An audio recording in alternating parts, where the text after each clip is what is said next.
Hello, friends. We are back with Tamer Talk, a new look for it. I am Samuel Graham does TCGs. Sammy, Graham, whatever you know me by. I'm all over the place. We've got several faces with us here. Why don't you guys tell us who's here with me tonight? I'm Randy, head keeper. You guys may have seen me on this podcast before. I will be joining us again today. Not about CP. You'll have seen me on cards, arts, as just CJP. You'll also have seen me in such feature films as Question of the Day. Or you will have seen me in the limited series known as Your Head Judge.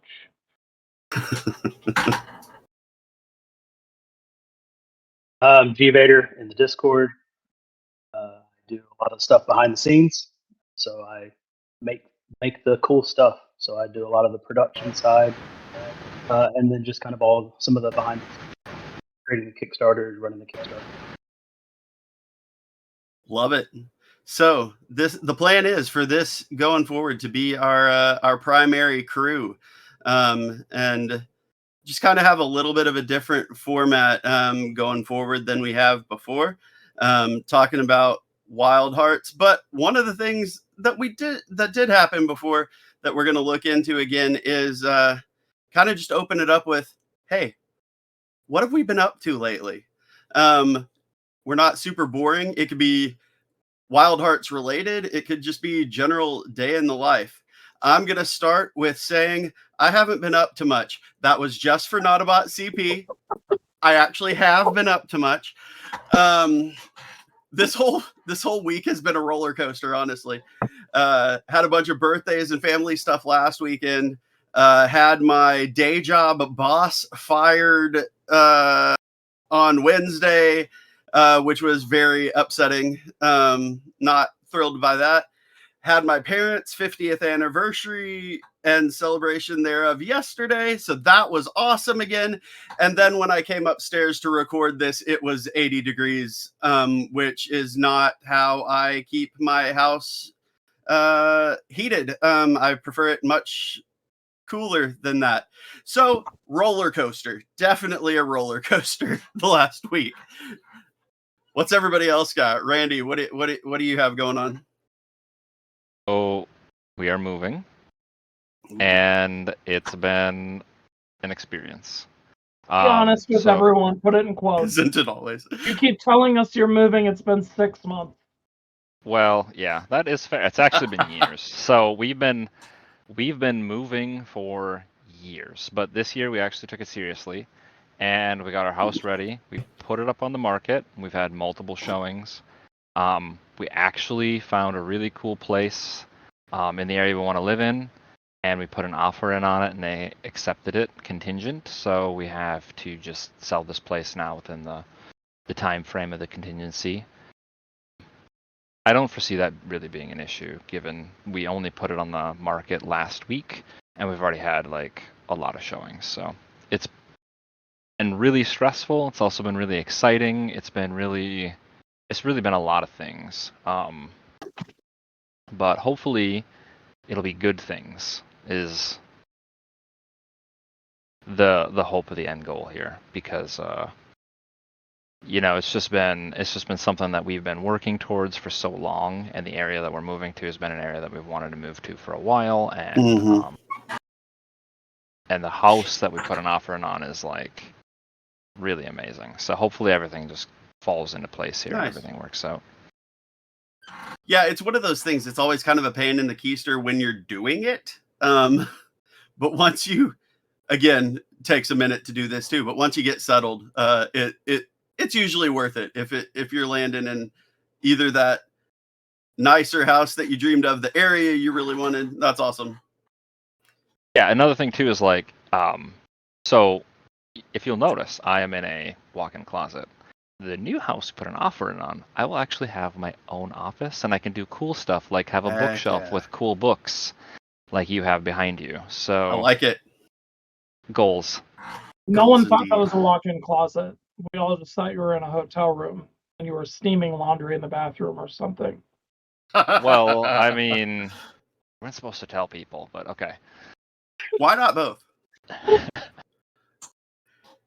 G Vader, what do you have to share with us tonight? Y'all have a much more exciting background than mine. Maybe next podcast I'll have to put like a picture over here or something. like it. Outside of Wild Hearts, not a lot. I mean, it's been one of those situations where it's a lot of work, with the exception of this weekend. This weekend, I was able to go to a Lego brick convention with my daughter. She's really big into Legos. Got to meet That's some cool. of the artists and just kind of see the creativity. And just had an amazing couple of hours just spending time with her and making some memories. To then come out to the parking garage and have a nice sized hole in the back of my window. Oh no. Let's add a picture of that in post, Garrett. Okay. Add a picture of it in post. So nothing stolen. So we don't know if someone just Well, that's got good. bored and decided to throw a rock at my window. So then I decided to bust out my entire window and saran wrap it and protect it. And so that was a unexpected adventure on Saturday. Oof. But yeah, I mean, a lot of the things I've been working on we'll get to when we get to the Wild Art stuff. Yeah, just been trying to stay busy there and enjoying the time with my kids. I have a week. This week, my kids went off to a summer camp. So this week, I'm looking forward to spending time with the wife and finishing up some Wild Heart stuff. And so this week should be pretty eventful as well. Hopefully, not as eventful as the replacing the window. Yeah, no more windows. Yeah. Guys, just really reflect for a minute. He said he didn't do that much, and then pointed out he got to kick out the back window of his vehicle. It doesn't get better than that. That's pretty fantastic. Also, you were talking about the Lego brick convention. Is it weird to anybody else? I understand why they say this, but that Lego, the company, insists that the plural is Lego and not Legos. Like, that makes me crazy. Everybody calls it Legos, but they say the plural is Lego. That is the wildest thing in the world to me. I think it's like the deep-seated hatred for Duplos, where Like Duplo Moose and is the Moose. brand, Yeah. but a singular is Duplo, and so they're like, no, we're not doing that. No, it's just Lego, like share, just Lego. Mm. That's just one of those, not worth anything, but an interesting bit of information. All right, not about what have you had going on? Mrs. start a new job. Been a lot. It's like much further from our house compared to normal. And I'd say much. But like you guys have all done it. We're all adults. When you're talking like commute to work, and you're like, oh, it's just 15 minutes more. But what that really means is 30 minutes more. And then you start doing the math because we here at Wild Hearts North, me and Randy and the Wild Hearts North team, because it snows here during part of the year, that commute also becomes longer during those seasons. So like it's that's definitely been something. Obviously tons of Wild Hearts work getting done. But then because of Garrett's love for the different art mediums that we've been doing, for all of y'all that have been with us since Foundations, you've seen me especially mess around with like, hey, let's do clay. Let's do, I paint minis. Let's do acrylic paints, right? I mean, you can see my mini spray stand right behind me. I had to get one of those because Calvin, my son, could not spray evenly without it, and he liked priming ticks for me. So I ended up getting watercolor color pencils, which have been super fun for alternate arts. But then, because of how cool they are, and this happens with everything, my alcohol markers, my watercolor pens, my daughter sees me use them. She gets very attached to them. And so to reclaim my art supplies, we have to do art together. They're like, my art supplies get like held hostage until she's allowed to use them with me. So we started going through and like, okay, favorite Pokemon, let's do stuff for it. And that's led to recreational art. And then she tried herself to do her favorite Pokemon as Eevee. I'm sure that's many people's favorite Pokemon. And she messed it up. So I said, like, I will do an Eevee for you. So I've been sketching an Eevee literally while we chat. If you see me looking away, that's what I'm doing. Nice. But yeah, so I mean, like, yeah, fun Wild Heart stuff. But then like art, it's summertime, so like my kids are home, so art with the kids, basketball with my son, and then yeah, Erica's starting her new job, which has been great. That's cool to share art with the kids. I remember a couple of the conversations we've had lately. You were kind of coaching through a bit of that process. I think that's neat that you're able to do that with them. Well, my kids do school. Our state has public education through home. Because of the age of my kids, they both kind of started school during COVID. And so we were just used to, like, I do contract work and I work from home. And so, like, they were already used to being at home with me teaching them. And so, like, teaching her how to do art when she loves it is, learn from, as I've told her when she makes a mistake, I'm like, how many things have you seen Dad just, like, crumple up, throw away? We're going to restart the whole thing. Can't cry over that. That's fine. You'll do better next time. But yeah, getting to share that with her has been awesome. That's great. Glad to hear that. Well, the main thing that kind of brings us here is obviously the world of Wild Hearts. I would throw out the first question just because it's always on my mind because I'm a degenerate that loves opening my cards. Do we have an update on the last campaign fulfillment? Yes.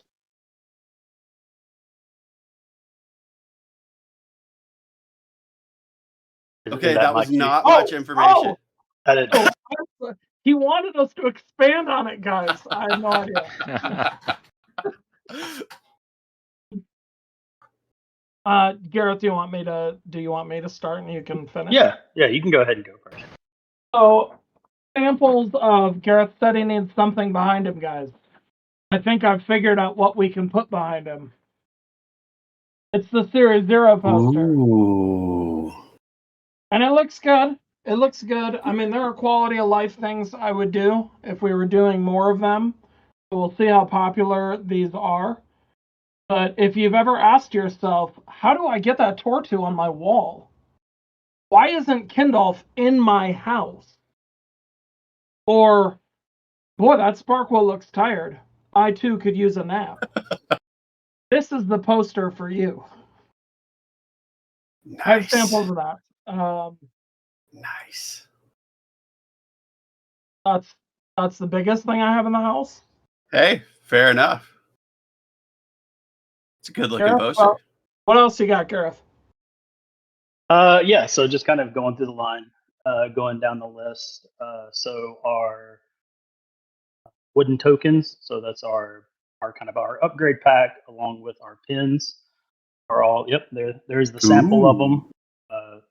So those are in process. We're working with an amazing company out of the UK that's going to be manufacturing those for us. So those should be in the line right now. So we should be able to see those coming towards us. The card sleeves, just because of lead time, those were ones that we were kind of trying to jump on as quickly as possible. So those are in transit to us. Those have already been completely produced. They've sent me the picture, and now we're waiting on just the final sleeves to kind of do a once over pass. The files for cards, Those have all been kind of uploaded, or not uploaded, but have all been checked, verified. We're in the process of getting those manufactured, and then the play mats those are the last two things to be manufactured. But a lot of the supplemental things, those are all kind of in different phases, but those are all being manufactured. And we're What kind is of moving forward. what is our playmat and card manufacturer up to right now, Gareth? What are they doing? So our main card manufacturer is, we've said from the get go we're trying to manufacture in the U.S. They're in the process of relocating their facility, so kind of upgrading their facility. One of the things that, not to speak for them, but one of the things with tariffs and things like that kind of helped is there's been kind of an influx of business, and so with that they've been able to expand and kind of grow, and so they are now going to have even more capabilities and another facility to be able to work through. So waiting on all those to final through, and then once that facility move happens, we can kind of start working again with them to get everything in the pipeline. So in the meantime, we're making sure all of our bleeds are right, and making sure all the fouls and double and triple checking all the layers to make sure part packs. And so that's what we've kind of been doing on the back end, and then the things that they aren't able to do, like the company in UK that's helping us with our wooden tokens, those are able to kind of start the production and the manufacturing phase. Nice. That's a robust update. I appreciate that. That's exciting. There's it. no other company in the world though that could produce the playmats at the size that we need. Is the main crux, because so when you think of like Wild Hearts and you think of the 3 fields and the way it's split, we tried. It does not work on a 14 by 20. It doesn't work. And so we had to have the right size, and then personally, we like the stitched edging. Adds a premium feel to your playmats. It's, if you think about it, Gareth is absolutely terrible because stitched edging is horrible for us. Your playmats will like never wear out. So like he's over there, just if he was the CFO of a publicly traded company, they'd be like, "What are you doing? Like you have them unstitch those mats." But here we are. But they're the only ones that do stitch edging and do it at the size that we need. So like,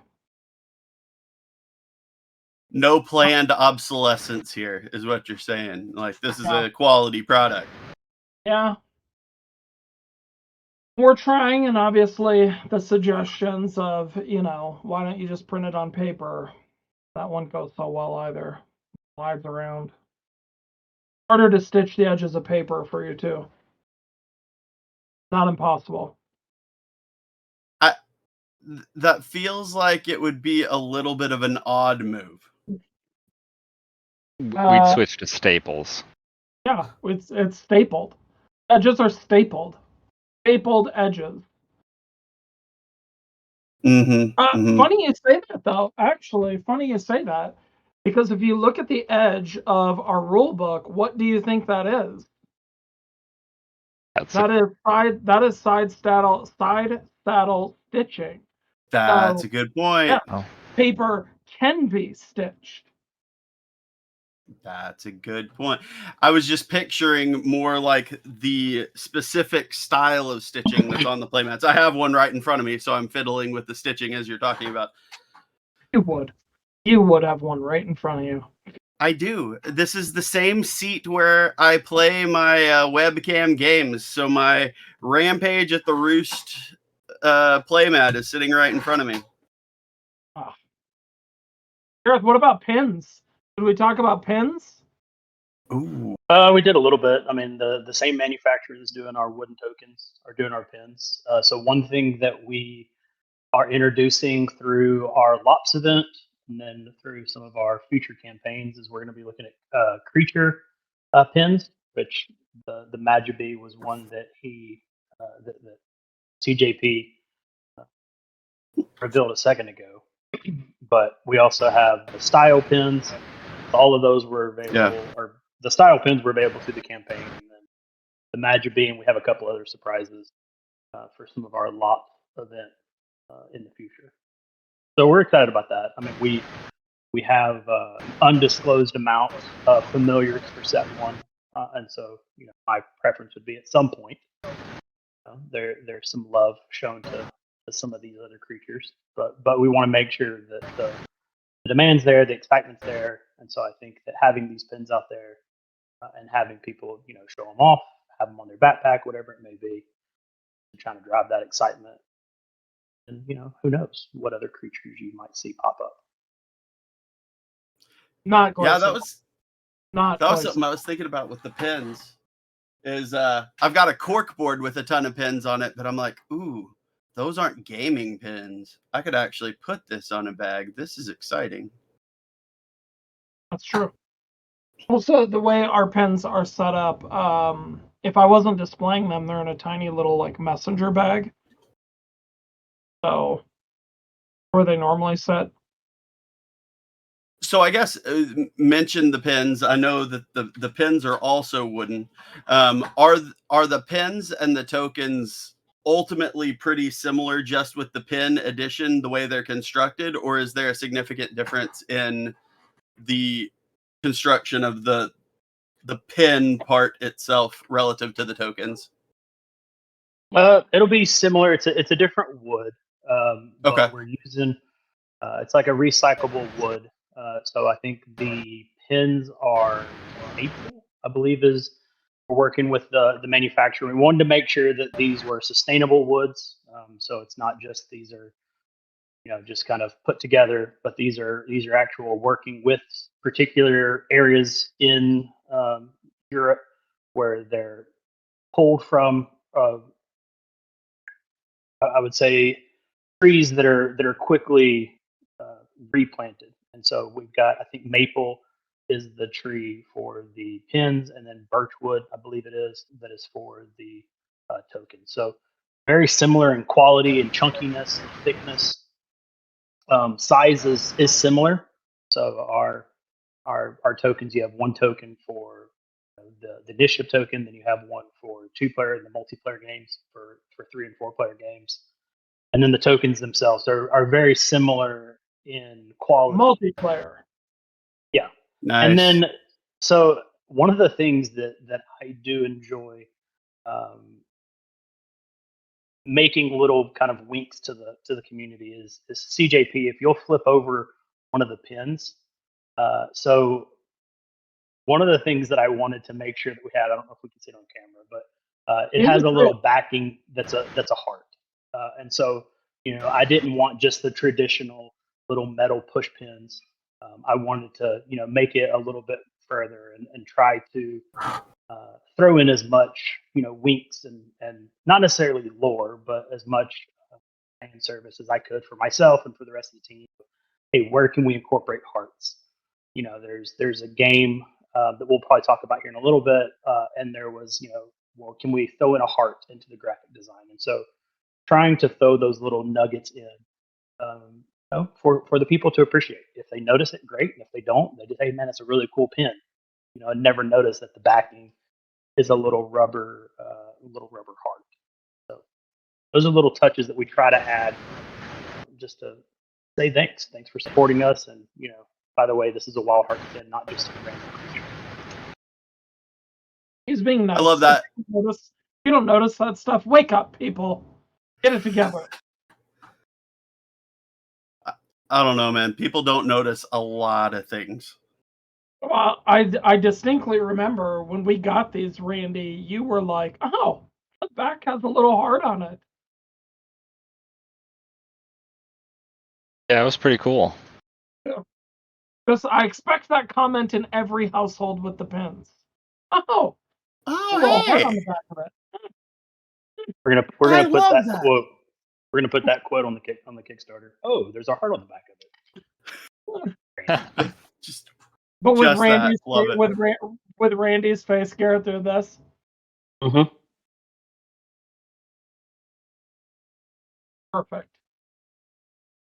So Also, on the TCG side of things, we've got a Lops event going right now.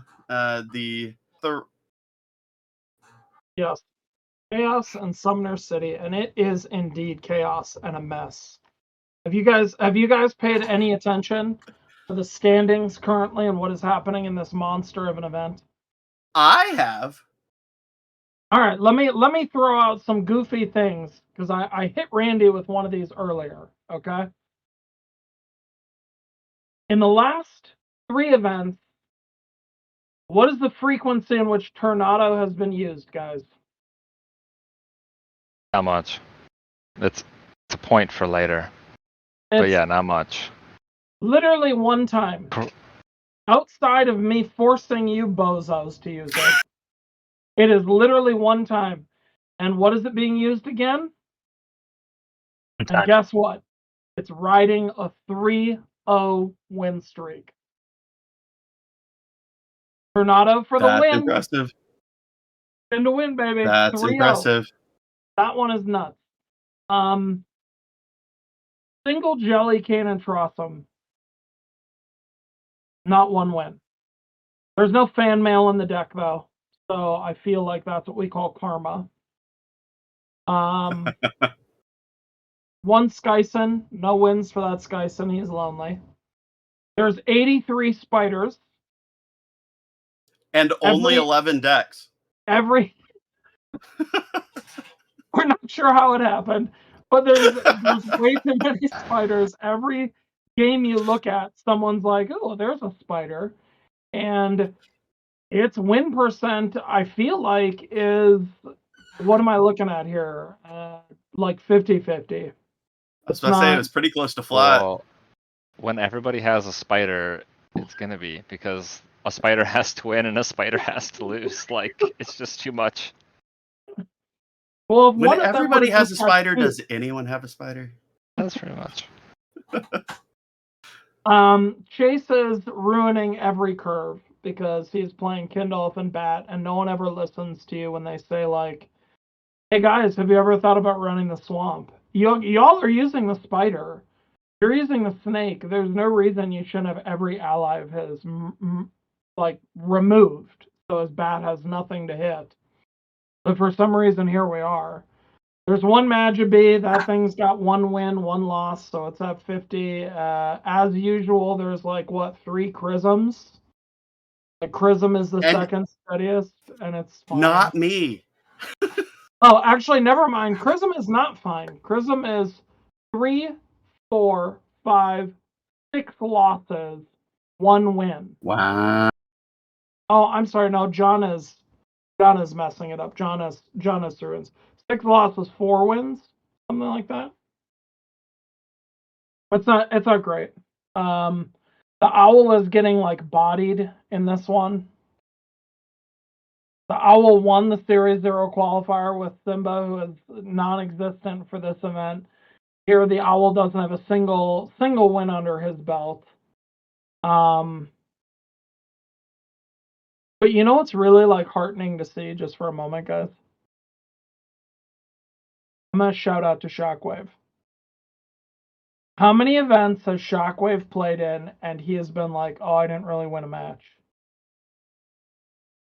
Shockwave is 3-0. Yeah.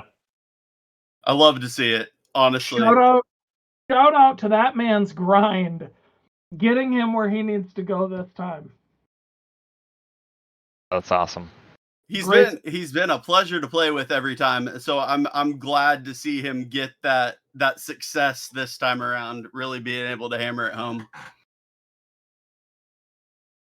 It's just great. I mean, he's like, we talked about like the margin of victory, but he's like, his margin isn't huge, but it doesn't matter because he's winning.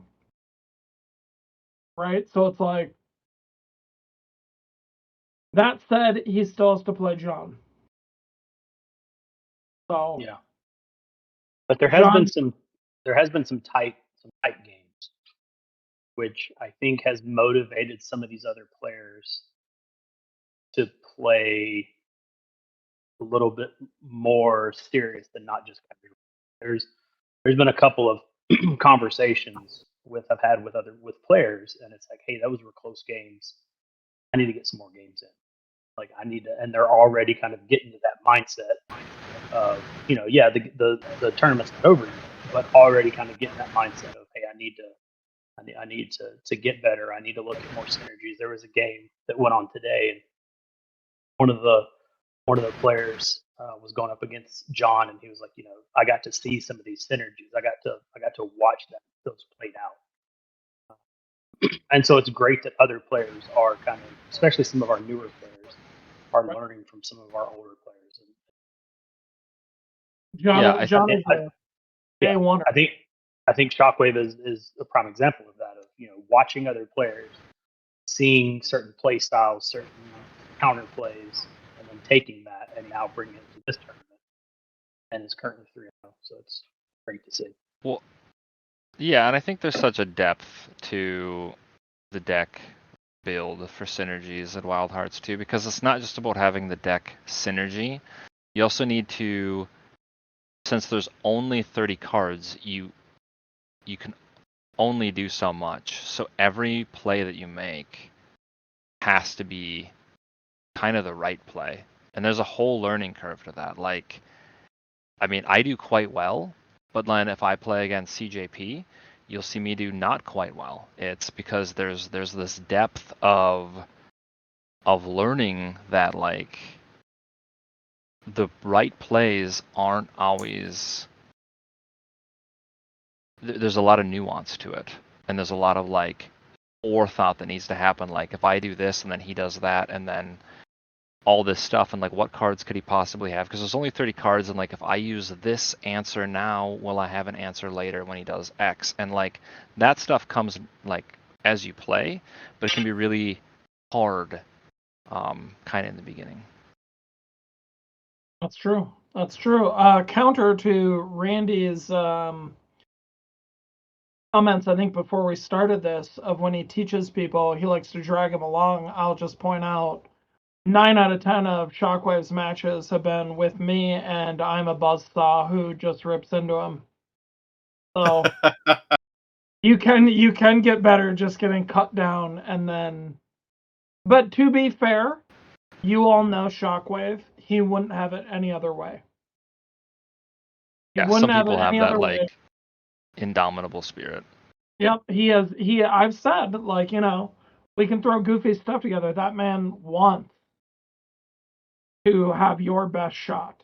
And I think that's a competitor I respect the heck out of. Yeah, he just wants to take the punch in the face and see if he can figure out how to beat it the next time. Yeah. And I mean, to G Vader's point on the close games, him and Atukiti are like very similar in that bracket of one has this many wins, one has this many losses, but their plus minus is so like, I mean, if you told me you had 2 losses and your minus was like 5 or under,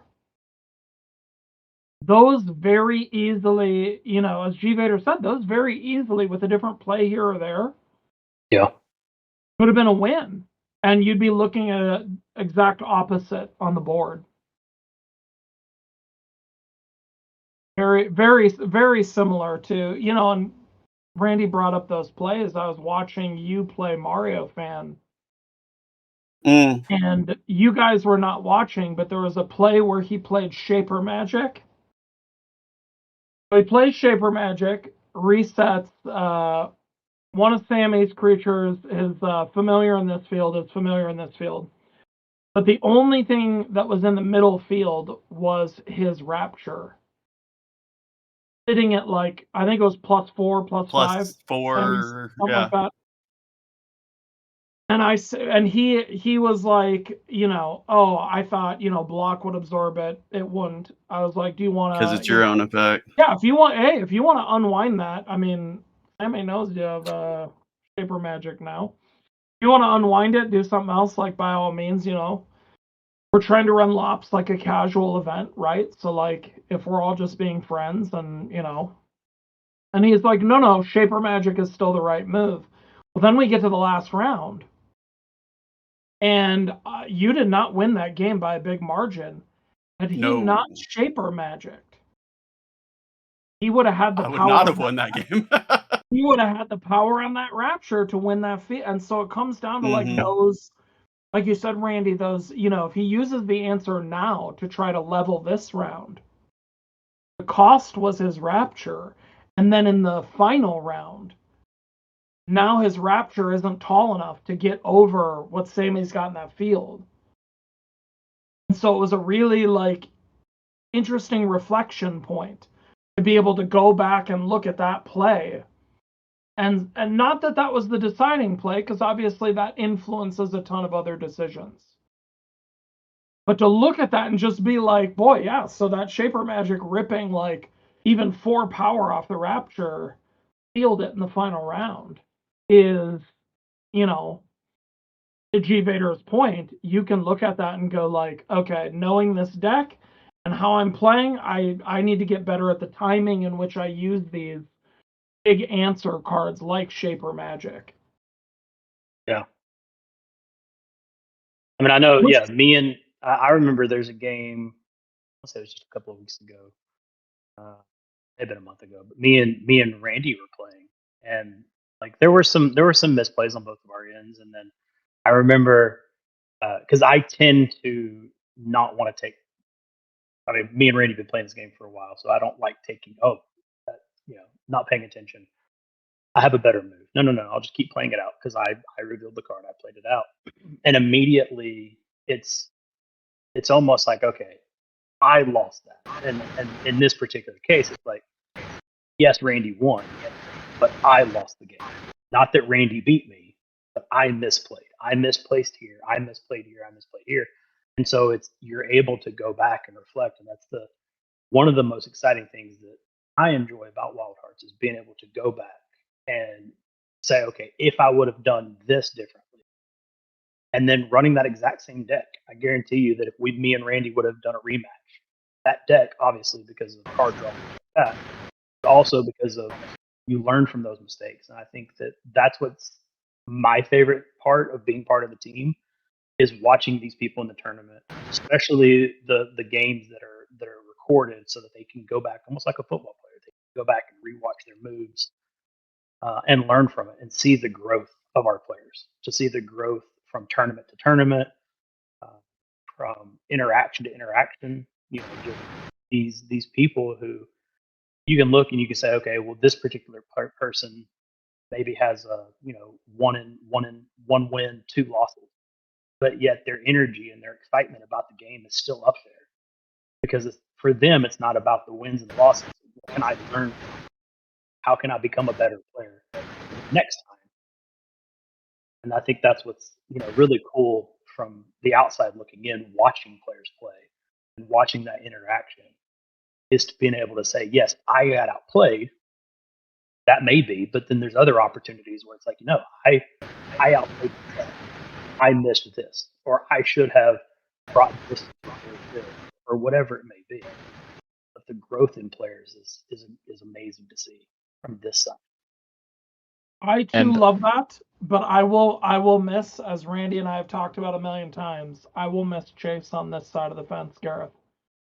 Looking like a disappointed father or like a sad coach with like, Samuel, do something, and you could just see Chase on camera like,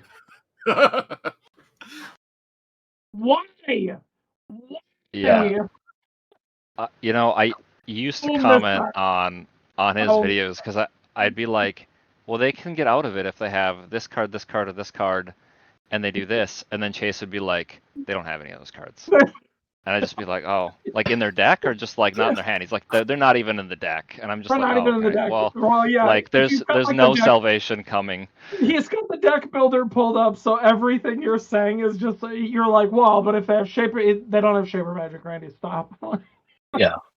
Or the time that Jay Johnny gave an absolute coronary switching in Chrism for his other familiar to play a mirror against me. His comment of like, is JJ throwing this game? Like, what does he do? It was amazing. It was amazing. Yeah, That was I think beautiful. I remember that game because I was watching it and I was like doing laundry at the same time. So I like went to grab another laundry basket and I was like, oh, JJ's winning, like he will win this. And then I move and I grabbed the laundry basket and he had lost and I was just like, what? What did I just miss? Like I was only gone for like 10 seconds. Yeah, it was those match. I'll miss that from Chase, but I agree, Garrett. The gruff stuff is amazing. I just really miss Chase's sad disappointment. Yeah. You know, I gotta and I honestly, gotta go clip those videos so that we can like have it on like a soundboard of just Chase, just Chase. If we yes. stream the finals, why? Why? Well, I do think that this is the most magical part about a TCG and a new game, right? Is like because coming from games where the meta and the knowledge base is very established, there's just this like minimum level of knowledge that everybody has. And so then new cards come out and metas are defined almost instantly because everyone has just all this knowledge already, and it feels like there's very little discovery because people just kind of already know how everything works. And I feel like Wild Hearts, we're back to that magical age of like Yeah. TCGs again, where people are like discovering stuff because it's different enough that all of their knowledge that they had before from these other TCGs doesn't work, No, and they have to learn it all over I again. completely And disagree, Randy. I watched a podcast that broke down all of Series Zero for me as a Wild Oh, Hearts fan, and then I was told not to use Sifit at all. It's a 0 out of 5 card, so I didn't have to discover that on my own. I was able to watch a video that helped me get educated about that card. We can talk about well, the card you later. know what they say, you shouldn't believe everything you see on the internet. That's true. That's But true. especially that video. This podcast, I will say, I Randy, will is say, on the internet. thinking back to said video, I was somewhat surprised overall, though. And at a certain point, I know that this is part of the design philosophy, but how many cards were rated pretty high, relatively speaking, and that he and I actually agreed on. Um, there are a few oddities like Sifid for sure. And I might be eating some crow on that one later myself, but that's a spoiler. Um, Speaking of the Lops events in general, one thing I just got to encourage people sign up for these things because there are some of these cards, the Roost card previously, and the Rooftops card for this one that some people have already been like, oh, where do I get that card? It's like playing in the Lops event. Oh, I didn't sign up for it. Uh-oh. Okay. Because you brought it up, I'm on a tangent for a minute. I've had 2 people ask me in DM from the Discord, you all know who you are. I reached out before this Lops event. I reached out to literally every Discord member because I wanted to clarify. I mute channels, Randy, you mute channels, Sammy, you mute channels. I only mute like one, but you understand my point. Like many people mute channels, so I get it. Not everyone's reading the announcements. So I reached out literally in DM 3 weeks before the Lops event to every person in Discord to say, hey, if you just came in with Series 1, we always run a digital Lops event with each series. You don't need to physically own any cards. You can pay the entry, play in the event, and you get some physical cards as a prize for playing. I also reiterated in that message on top of that, there's a mastery card in this Lops Ooh, that's event right. that you can only get from this Lops event. Those 2 DMs were, well, so if I didn't sign up for this, how do I get that mastery card? from this Lops event that I said you needed to sign up for. That's how you get it. That's how. Whoopsie. And I said that in the message when I DM'd you. Having channels muted, you get no judgment from me. But when I send you a DM that says, "Hey friend," it's not about what up. You want to play in some Lops? There's some stuff that you'll get, and then you don't read that. I have a really hard time empathizing with your current plight of not having determination. Yeah, because you don't need to win to get those. You just need to play to get them. Like, it's not like the bar is very high. You just have to do the thing. No, and when we started doing these Lops events, Randy even said it to us, Sam, where he was like, on the casual side, if Lops are meant to be casual, it needs to be very similar to like Friday Night Magic, where when you pay to enter, you are for sure getting something for participating. Because winning should mean something, but the Lops events are for participating. They're for community. And so promos and packs, like, so yes, if you want exclusive stuff, just playing and being part of the community is how you can get it. There's no pledge tier that you need to do. There's no, open 700 packs. There's none of that. You pay a couple of dollars and you get to play weekly matches with some of the coolest people on the planet. And me.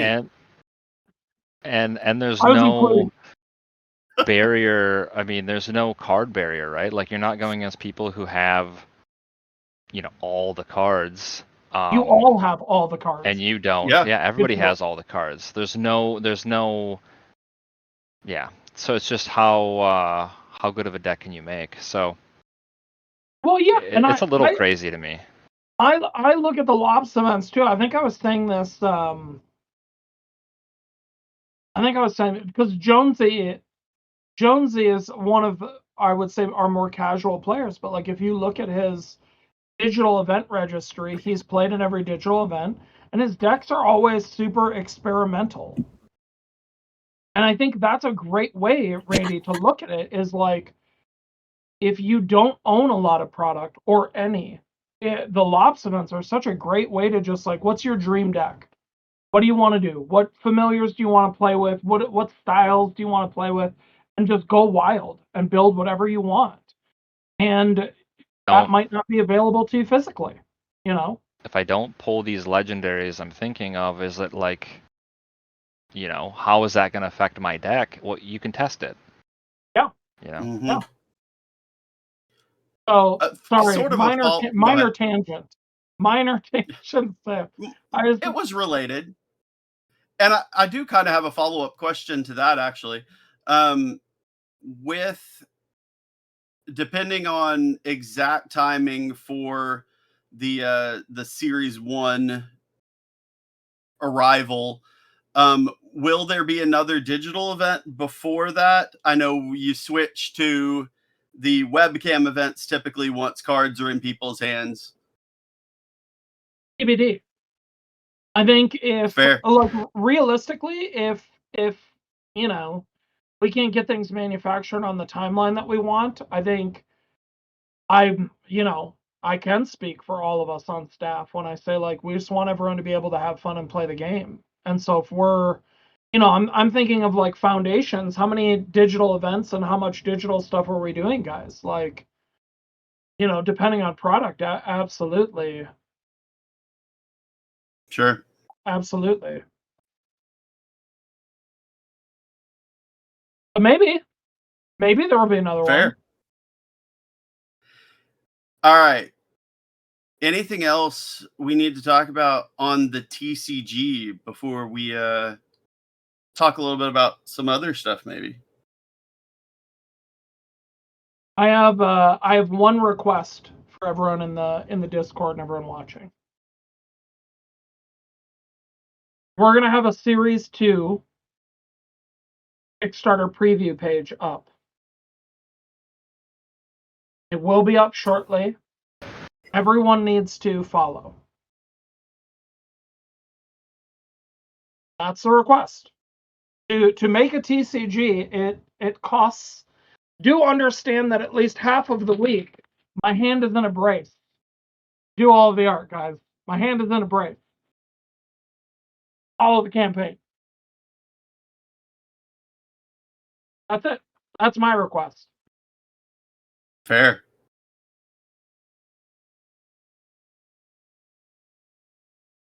No one else seconded that. Randy and G Vader do not. No, want I do want you to. That is They're seconded. just both like, I hate that idea. I don't know. that idea is terrible. Back when it's live, what do they need to follow for? No, you need to follow it because here's the deal. Like, familiars are... They all have different strengths, and they're all very good, and they can be very toolboxy. But as the familiars come out, you're going to find a familiar that just really connects with you, and is going to make you excited to play with it. And maybe you haven't seen that familiar yet. So you need to follow these Kickstarters so that these familiars can be made. So if you're not like just super duper excited about a familiar yet, it just hasn't come out yet, but it will. Like there is a familiar that's coming out very shortly. Like I thought I liked a bunch of these familiars. There's a familiar coming out that hasn't been released yet. I'm super pumped about it. Like I get excited playing with it. It is just absolutely phenomenal. More so than the others. I'm not saying like I don't get excited playing with other familiars. That's not the takeaway here. The takeaway is like this familiar is just super duper fun for me personally, and I greatly enjoy it. That's true. He went from saying the Tarantula was his favorite Series 1 familiar to a familiar that hasn't been revealed for Series 1 even is his favorite Series 1 familiar. You're very wishy-washy, actually, Randy. Yeah, sometimes I am fickle. It is personality. Things can change fast. That's fair. But no, we do need the follower count up for the simple fact of like, we need to grow, to continue to do all the cool things that we want to do with the game. We need to grow. And right now, the size that we're at, we get to do some cool stuff, but more is always gooder. Yeah. And more would be gooder because then we get to do more gooder stuff. And the follow count pre-campaign actual kicking off is pretty huge for the Kickstarter algorithm, isn't it? I mean, and human psychology, right? Because if you look at a campaign page and you're like 6 people following, I don't know if this is going to be a dog. Whereas if you look and it's like 200 people, like that's a healthy chunk of people. Human psychology. Yeah, totally fair. Everyone wants to back a winning horse, right? I think that's the expression. Yeah. All right. Last call for TCG thoughts here. Anyone else? Follow that Kickstarter. Yeah. No, I'm going through looking random cards. Love it. Yeah, I don't know. It's just one of those things that to have a proof of concept and to have something that is so amazing. Like we get into it's not just about the design, but some of the art. And to be able to selfishly, we want to share it. And so, we spend a lot of time. Are we just showing random things?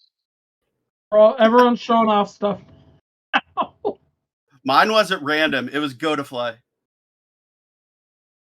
I am actually super proud of that white layering on that card. The foil is a really good looking card. It is. The foil layer. I don't like the normal side with the text, but I love the side that's just the art. And everyone knows what the Glaciafly does.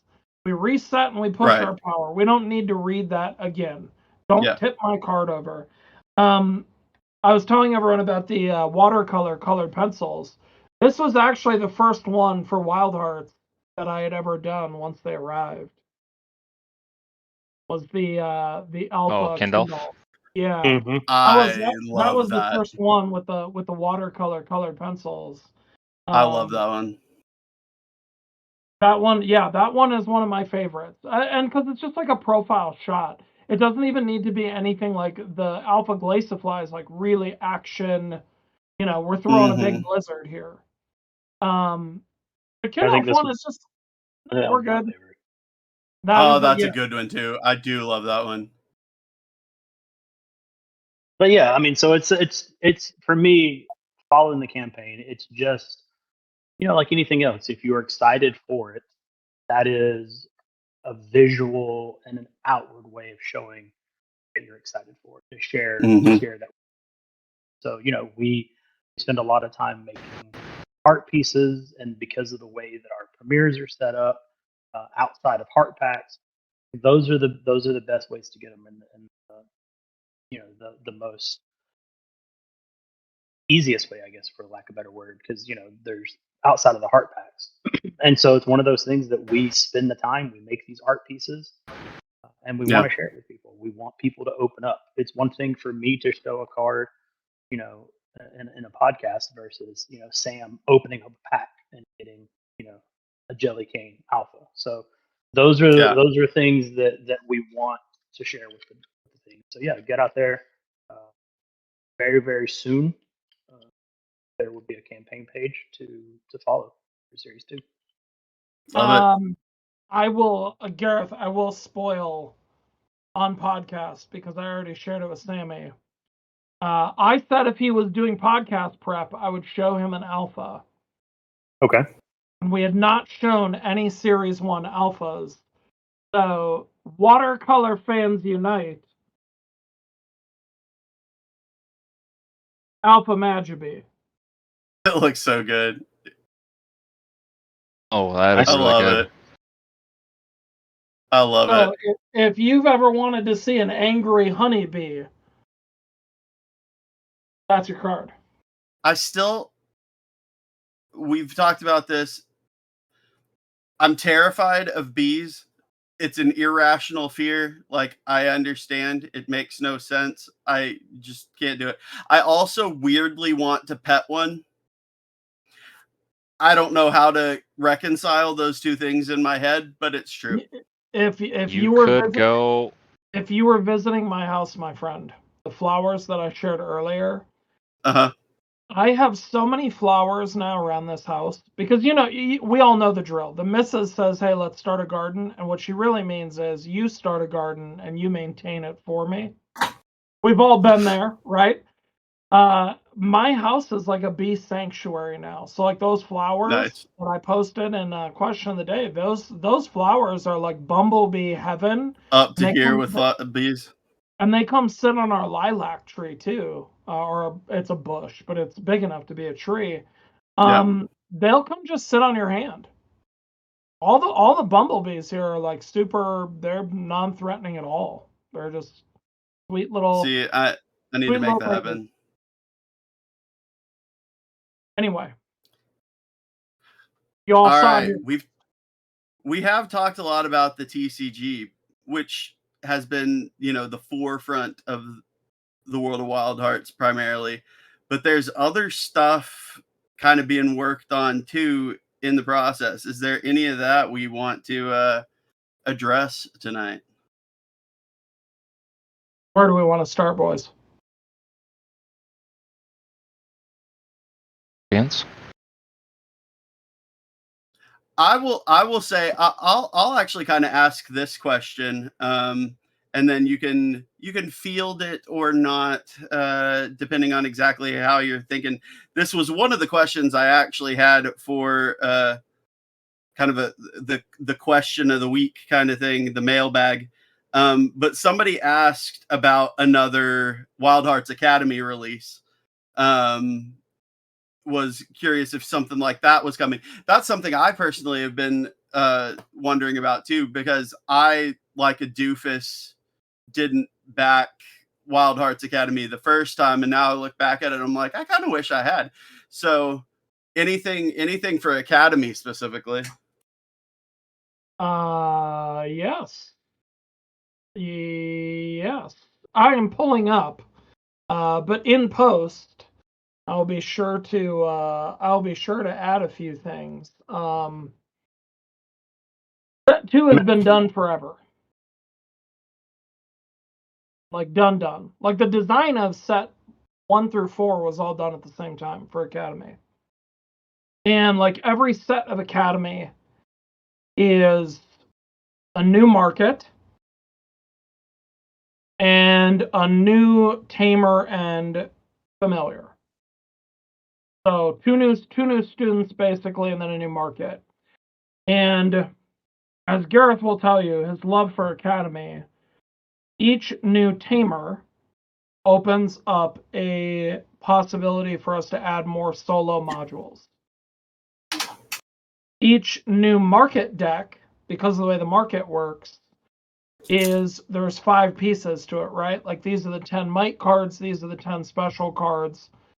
And you can use the 10 might cards from any set and the 10 special cards from any set. And so, once we're to, even set 2, you're picking for this market you're creating to study, you're picking might cards from set 1 or set 2. You're picking special cards from set 1 or set 2. And now that's what makes the market. And then every student and familiar combo we add, the game already has 9. So 2 more puts it at 11. Games up to 4 players. Like you're going to see different combinations, right, of tamers that have their own abilities, students that attend the Ballas Academy. And really, like Academy for me on my side, that to me is my favorite digital art style that we do. So if you look at like the TCG and you look at Chrism and Ferrotoon, those are as close to the original anime digital style that we could think of. And they work, they look good, they're great. But then you look at like the Ferrotoon that's in Academy Set 1, and that Ferrotoon, I think, has more character. And it's because the art style that we picked for me to use for Academy is more stylized than the normal, let's say anime-inspired digital style used in, some of the TCG cards. And so for me to be able to explore, I think I sent you a bunch of the starter cards for Academy, right? But for me to be able to explore, G Vader picks up his cards, I pick up mine, right, for Academy. Everyone as a student, your starting deck in it represents like what the Ballas Academy instructors and Wild Hearts think are like, these are creatures anyone could tame. Here's a Jelly Cane. Here's a, here's a Warder. Here's a Petalamander. Which is not in the TCG yet. Here's a Lady Seer. Seeing those represented in that art style then also allows us to use those cards as alternate arts in the TCG. And so a good example of that is the alternate art for the Turpian is a pre-planned card for set 2 of Academy. And we'll see more of those as we go through set 1. But Ballas Academy is on the Frontier Islands, which is technically part of Tetrum still. The same way that like Puerto Rico and Alaskan Islands and Hawaii are part of the US. So yeah, set 2 is done. The art is done. Gareth can talk about, plans for a 2.0 with the game and what we want to do with it. Yeah, so I think that one of the things that has been the biggest eye-opening from years ago when we looked at Academy and we looked at the TCG is being open to feedback, being open to not necessarily being stuck in a particular art style or a particular theme or creature. If something doesn't work, make a substitution. And so one of the things from the foundations leading up into Academy that we originally wanted to do. It was we wanted to. There's other companies out there similar where there's a particular box size. We say, okay, all of our games are going to fit in this particular form and function. And what we kind of looked at is that may have been a misstep. That may have been a misstep from Academy. From functionally, it works. So I don't think it's an inferior product, but it's something that, from a feedback perspective, how can we make it better? And so one of the things that we went to in Series 0 were these harder boxes. We also moved to the paper packs in Series 1, in Series 0. Paper packs.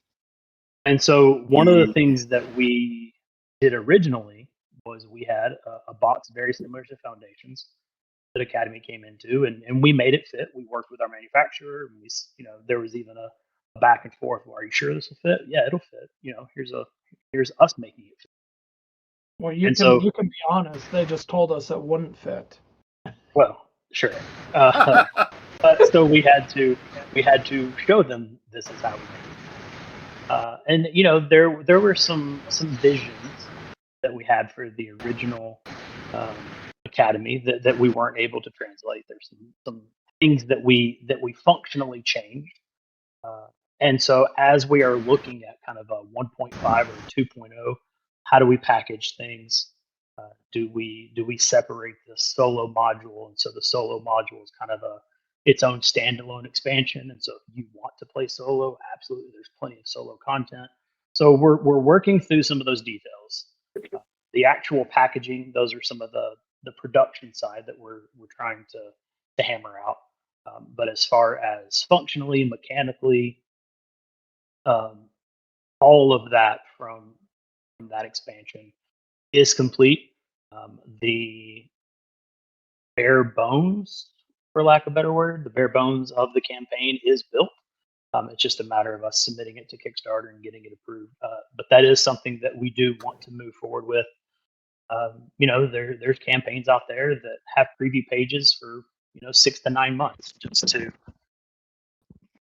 make sure that when the time comes to launch that campaign, we launch it. We have a fan base, and so likely that'll be something we do with Academy. Like I said, there are some things that I'm working through, prototyping, and I've kind of laid out some of the changes and some of the things that we want to kind of do some quality of life improvements. And so I think more official announcements will be coming soon. But for right now, yes, I would say that is a game that we all adore, and it is something that we don't want to leave those designs unfulfilled and unrealized. Those designs are amazing. Really excited about some of the things that the new mode brings, the next expansion brings to the game, and so that's something that we're excited to share more on. Nice. It's fun to put it's fun to put stuff in there that's not yet in the TCG. That's always fun because it's the Frontier Islands. It could be anything. It could be stuff not even in series 0 through 4, right? Because those are mainland Tetrim. So we could always sneak in stuff that we want to preview there and test the waters on. We did that with the flavor text. Why not do it with stuff like Academy as well? It is pretty cool to be able to have multiple. Well, and you reference this frequently with the lore book that's out right now, but having these multiple products that can sort of semi-spoil elements of the other products, but in a "are you paying attention" sort of way. Yeah, it's like a reward for people that are actually reading the things, right? I need to read the lore book again because you bring stuff up and I'm like, I read it cover to cover and I don't remember what you're talking about. So I need to pull it back out and go through it again. Yeah, it's very similar to the flavor text where if because like John does a lot of the editing. If you weren't fixated on it, maybe you wouldn't see it, right? If these are things where if you weren't looking for them, you might not see them. There's a nod to Randy on one of the alternate art cards. Just goes to like an inside joke that people who have been here for a while know. People that have spotted it like laugh out loud, and then I'm sure there's people that won't know what the heck that's in reference to. That's definitely another product that I can't recommend enough. The next time, if somebody hasn't picked one up, the next Kickstarter, if they're still available, the lore book. Like I got a second copy of it. I got a hardback last year and a paperback this year. And I handed the paperback to my kid, and he did the same thing. Just read the thing cover to cover and has gone back to it multiple times. He's played a handful of games with me, and he just really enjoys digging through the lore book too. And with his freak memory, he brings stuff up that I have forgotten, and it's like, man, that's pretty cool. So that's something I recommend to everybody. It's just a lot of fun to go through and see the world building that has happened in there. Yeah, lore book number 2 should be ready by the time it would need to be ready, if that makes sense. But yeah, I mean, since doing the lore book, I guess that can transition into the 2 other things, which is yes, please. When Wild Hearts started, the core 3 that you see here on the podcast, we wanted to do an RPG first. Mistakes were made, lessons were learned.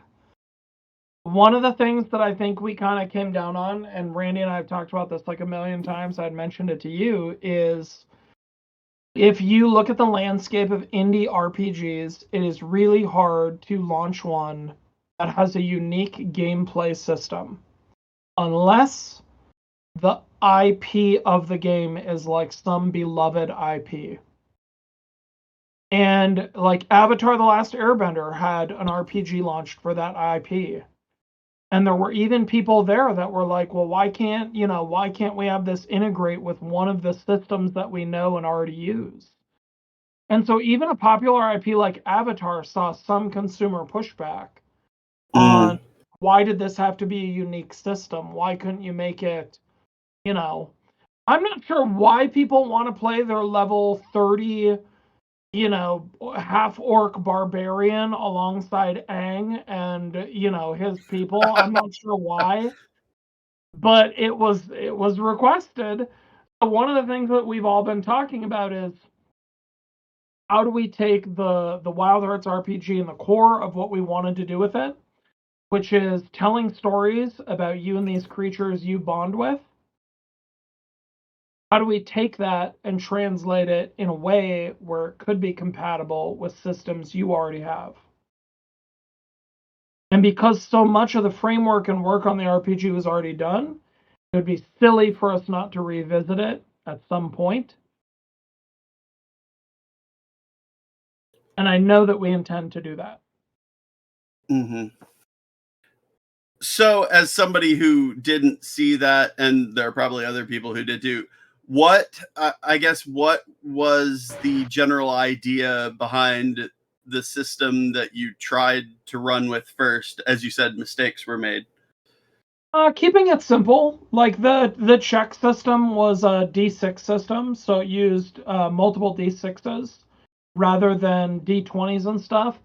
One of the sort of ethos that we had, that's probably not the right word, putting it together, was the 3 of us had a conversation of like, if we were going to build an RPG, we wanted to be able to play it with families.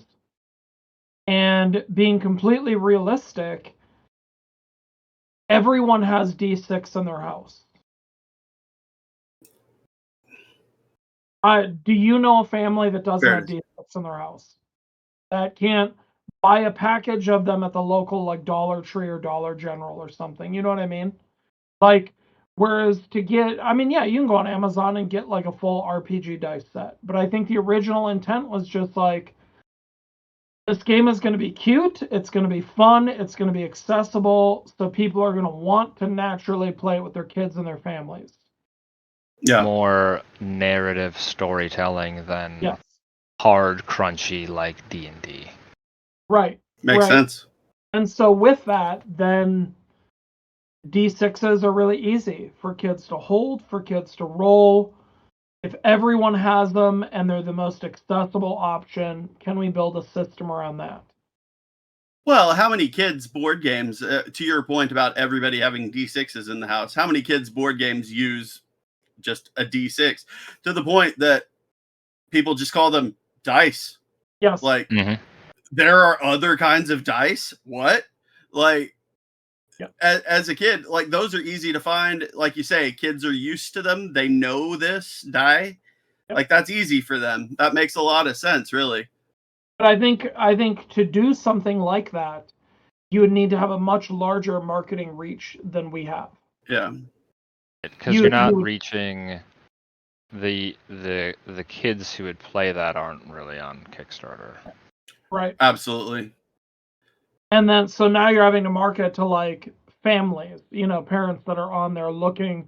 And I think the niche of like how many parents are on Kickstarter looking for an RPG they can play with their kids. I don't know that that's like a massive number unless again we get into the IP thing, right? Like my kids are watching Avatar. Like I could get Avatar: The Last Airbender. I could, the My Little Pony RPG. Then sure. Unless, I guess, to the point you're getting at, you can have the slap the sticker on it compatible with D&D whatever edition. Yep. Yeah. Because at that point, how many people would pick it up and be like, yeah, my group and I could try it. Yeah, right. this looks neat. Or, depending on how cutesy the cover is, it's like, oh, this is cute. I bet I could play this with my kids. Like, I've got my other D&D game where we're beheading things and whatever. I can play this with my kids. This would be fun. It becomes more akin to just buying another, like supplement book. Supplement, Yeah. as opposed to needing this whole new thing. And I think that's really a lot more appealing to people because people buy supplements and they buy campaigns and they buy stuff all the time for these pre-established rule sets. So doing it that way is already, there's already a market for it, and we're just adding, to that. Absolutely. But with our vision and our accessibility and our theme, it just there's not to say you can't tweak things here and there to bring down the accessibility level, make it more accessible, bring down the difficulty level, I guess is what I was trying to say. Bring down the accessibility level. Oh my. Yeah, it made sense for a second, and then how do we make it less accessible, guys? Let's make it difficult and terrible. There's no the combat system is actually an intense side game of Mahjong. So it's actually LARPed. Hope you brought with your stuff. Yes. So get ready for that. But aside from that, I will just say, other game, we made a channel for it. Graphic design needs to be updated. What? When we put out the lore book, and I'm going to call out our Lorcanitos brothers. When we made the lore book, there are people that are going to get attached to the Tamers in the game. And the TCG has always been about putting you in the driver's seat. You are the Tamer. And so your deck, you're familiar, so that's a representation of you, Sam Graham, the Tamer, in IRL of the Wild Hearts universe. Wild Hearts Champions changes that. You will no longer be the Tamer. Instead, we're going to take all of these iconic, and I'm using iconic even though it's to us, not to everyone else. Calm down. It's going to take all the Tamers that are in this lore book that we have like crafted stories for, that have backgrounds, that have their own unique sort of flaws and personality traits. Now you're going to be able to play as them. You're going to be able to play as them, and then you're going to be able to, you could use their familiars, or you could just pick 3 of your favorite creatures from the Wild Arts universe that are in the game. And it's very fun, and it's very combo heavy, and if you've ever played a deck builder that features, I think Star Realms is probably one of the most popular. If you've ever played a deck builder that just, Randy used the word punchy, it just feels like you take your whole hand and you're like, boom, boom, boom, boom, boom. Combo. That is what this feels like. And it's very fun. And I would say the entirety of the product, art-wise, is ready. Graphic design-wise, after today, I can put some examples up in editing. Doing post, guys. But everyone here has seen. I did a question of the day that was like, hey, what graphic design is better? And shout out to Dankus Dad, who was like, hey, can you do this with it? And we were like, no, that's too much work. Well, then as I'm like shoveling dirt all week, I'm like, I wonder if I could do that. And then I put a couple of samples together. It works. It's really smooth. It's like an old prototype card for it. But if you end up seeing the new graphic design on the screen, you can see like this is just a red block of text. That's well designed now. It's much better. Much better. So I very much love where that game is and what we're doing with it. So Nice. Yeah, you I've want to play done it, some play testing on it. It's very good. You get a lot of it's a very good deck builder. You get a lot of sense of like agency and how you feel like your creatures you pick in flow through into the game. It does very well. It's like if you had never played a TCG before, I think it would actually be a very good intro into like the TCG space almost, because it kind of like bridges that gap to some extent, I think. Interesting. Oh. I mean, it could be. Realistically, like it could be played competitively, because there is such a like. Your Tamer has a special ability. They have cards that go into your deck. You have 3 creatures. They have cards that go into your deck. We start with fairly symmetrical decks that are altered just by those choices. And again, the game opens the door for you to say, you and your son are playing, right? There are these presets of like you've both read the lore book. If you want to play Alistair and his Tortu and that group, you can. If you want to play Titus and his man shot, his Pengost man shot, and his adult Eddie, and then his Terraclaw, you can play that team, and they work really well together. And at the same time, you could just say, you know what, to heck with it. I like Valentina. I really like the Dryad. I really like the Natragon. And I really like, the Kindle. Give me those on her. And you could just go and shuffle up and go. I like it. Very good. Well, and I think that is an interesting point to both the bridge to TCGs and just the concept of it being potentially a little bit more competitive, is just because there is that customizability to it that a lot of deck builders don't have. Like, thinking of, I haven't played the regular Star Realms, but we have the Star Trek Star Realms because we're nerds. Like, both players start with exactly the same cards. Most of the deck builders I've played start with exactly the same cards, with maybe one different card.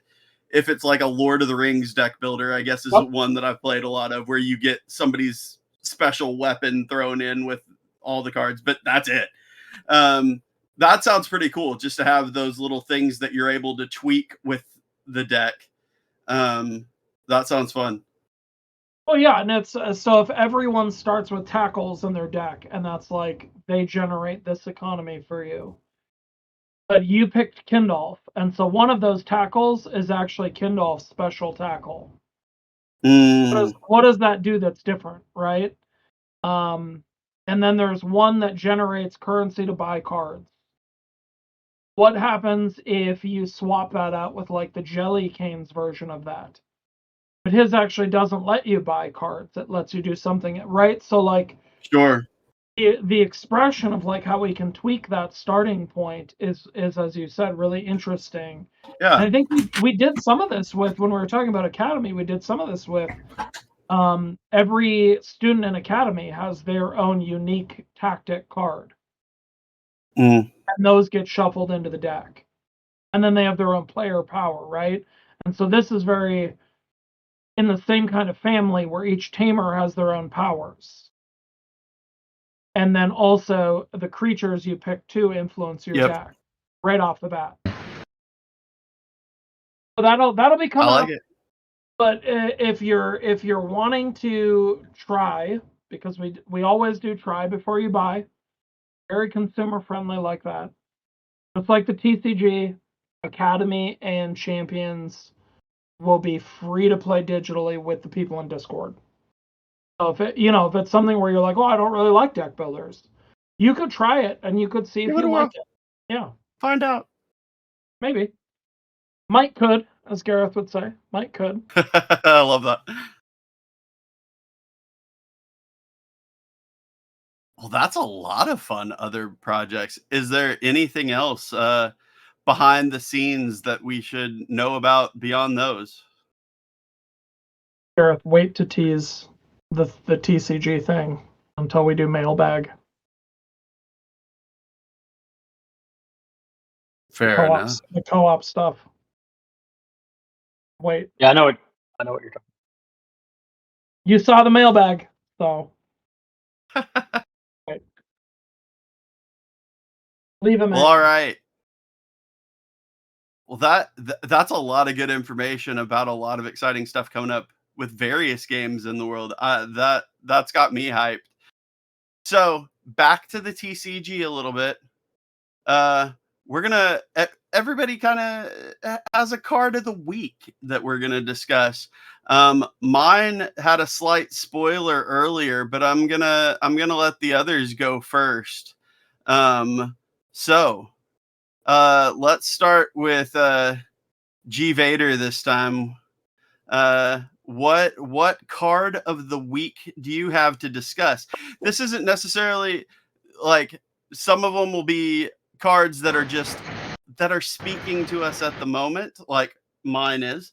They're just a card to have a quick discussion, either lore, the game, something that we just wanted to spotlight and give a look at. So, G Vader, what do you have for us for your card of the week? Yeah, so for me, we've talked about it throughout the podcast. It's not just a TCG. Like, we were very intentional with trying to create a world. And one of the pieces of art that was shared with me very early on has always kind of stuck with me as being kind of sums up, for me personally, sums up the game. It's something that has been hinted at and kind of shown multiple ways. It was actually the silhouette of the card was in our foundations, in our two-player foundation set. And so this card here is actually an upcoming card. Oh. And so this is, the Dinotaur and Camille, and just the relationship between this particular Tamer and her familiar. And so it is an upcoming legendary card. So I can show this entire card here if you want to. Spoilers! You can read. Spoilers! But it's a card that means a lot to me, because not only is it something that I have wanted to bring into the game as quickly as possible when we looked at set releases. But then just what it does, and so I'll just kind of read a little bit of it. Choose up to 2 of the following in any order. You can return a 1 cost or less ally to their owner's hand. You can choose a player to discard a card from their hand. You can move one of your friendly creatures, or you can draw up to 2 cards. And so for Wow. this, not only For one. mechanically, for 1. So not only mechanically does it do a lot of amazing things, Mhm. thematically, that deep bonds that we wanted to kind of live across was saying, if you have that bond with your creature, there's a lot of things that you and I think that this particular card for me kind of sums up what we've revealed so far, kind of sums up from the tactics of it allows you to move creatures. It allows you to, if you want to return your own card, or if you want to, and then play it again, or if you want to force a card to go back to your opponent's hand. There's a lot of versatility in this one card, and so we wanted to kind of highlight that, and the fact that it's a legendary. There are, we don't want necessarily that just to be out, as a common thing that you can just get in any archive pack or any premier pack. But it is something that we do want in the game, that kind of effect, and we want there to be a wide variety of those legendary cards, both in cost and both in effect. So for me, that's my card of the week. I love that. Nice way to work in another spoiler there too. That's good times. I love it. Another busted tactics card no one's going to play, Gareth. That's rough. That's rough. Another one. All right, Not-a-Bot, what do you have tonight? Well, in keeping theme-wise with busted tactics cards that no one plays, let's bring up the old Surging Charm, shall we? I've never heard of it. What are you talking about? There was a podcast that told me that this card would go into, and I quote, every tactics deck ever. Not one person is playing it. Not one. Not one. No one knows how to use this card effectively. And that's okay. But the reason I bring that up is because for all of the, and Randy and I joke about this all the time, for all of the Tactics has the most broken cards, Tactics is for some reason the least played style. It is. It is the least played style despite everyone being in agreement. All of the cards are busted. Short of playing games with the starter deck, I'm not sure I have played Tactics at all. Yeah. You should. It's fun. I could see that. But Surging Charm is, I will say, it is my card of the week. And the reason it is because I wished I had seen it.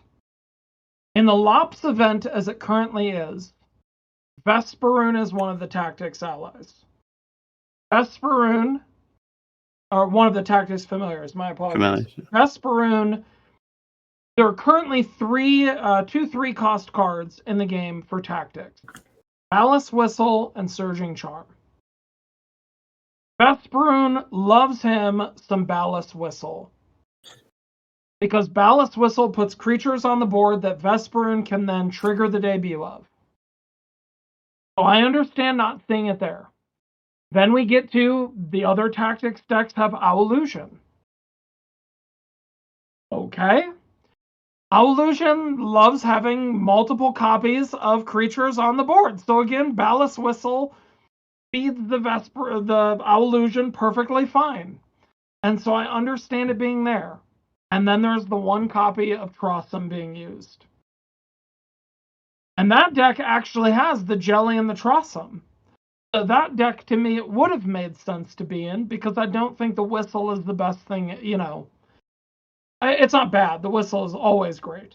The whistle works well in most decks that have 50 or more % of the 30 cards that Randy brought up is creatures. But Surging Charm is not seeing every deck have it. Because as it turns out, it, like every other card in Wild Hearts, is good. Not better than any other card, it is good. Who'd have thunk it? That was my card of the week. So I had to say it. It's been I love it. Since the podcast, Sammy. It has. Love it. Randy, what do you have for us tonight? Mine's been slightly spoiled, but I have the Tornado here. Love it. And the reason I have the Tornado is, you know, there's a lot of familiars out there, and they can't all be used. But I feel like the Tornado has been almost criminally underrepresented for how good it is, and for how, I guess my gripe is, there's been a lot of Chrisms, so Might's being played, but there's not been a lot of Tornadoes. And I'd argue that in many scenarios, Tornado is the better choice. And I say this a lot as we get further along with set 1, like what is good now and has synergy now. There might be more synergies, or synergies might change later. And Tornado is one of those cards that, like, as more cards come out, Tornado gets better and better and better.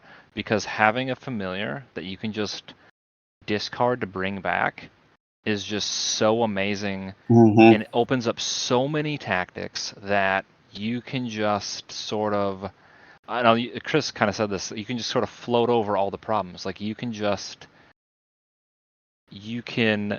bait certain combos. Like what if I throw, Giant Growth on this and I leave them undefended in a field? Are you going to remove them? Are you going to deal with that, or what is the play there? And there's all these like little things that you can kind of set up and force your opponent to react. And it has wonderful synergies with many other familiars, like let's say Snydro, or being able to bypass the Primus Forest, things like that. I just think that Swap isn't move. Right? Swap isn't move. So it is a familiar that I really, really like, and I guess I'm spotlighting it because I do wish it did get a little more play, so other people could just see how truly good it is. That's a good one. I like it.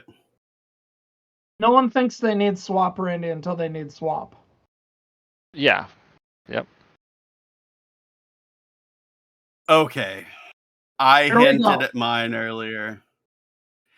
I slightly spoiled it. My card of the week is Sifid. I'm eating crow. I have played 3 games in this Lops event so far. I am 2-1, and I'm just saying the 2 games that I won are the 2 games that I got Sifid played. At least one of those, I would say Sifid being played made the difference for sure in winning the game, because I was losing every field when I played it, or was losing or tied in every field. So I got 3 victory points right off the rip. That sounds terrible. One of us literally said these words to you. That's 100% true. So yeah, no, my the 0 out of 5 was for sure wrong. The 2 out of 5 was also wrong. But yeah, that's my card of the week right there. Oh, when this illustrious podcast came up, I told you that it was easier to do what the Sifid wanted you to do than it was the Turpian. And I buy it now. That was JJ's comparison, was that they're basically a worse Turpian. And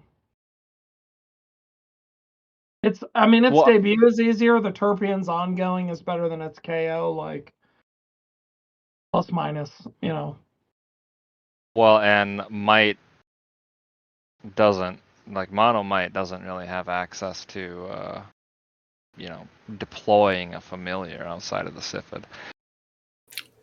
Nor does Might Ferocity. If you're playing Might Ferocity, you also don't have redeploy other than the Sifid. Right. But I think this goes back to the beauty of discovery within the TCG, which I'm going to be honest, like that just makes me so happy. I just love the whole discovery phase of the community. Yep. I was like, all right, I gotta put it in the deck just to give it a whirl. And like I say, the two games that went down, those are the ones I won. The one thing you could have done that you haven't done yet, though, and I will await you doing this, because you're not playing Ferocity, you've got to do it with the snake. And it's where you slide the snake into the field with the Sifid. And you have your snake eat your own Sifid. And you gain the KO effect. Yeah. And the KO effect clears house. Oh, wow, yeah, field 3 is inactive.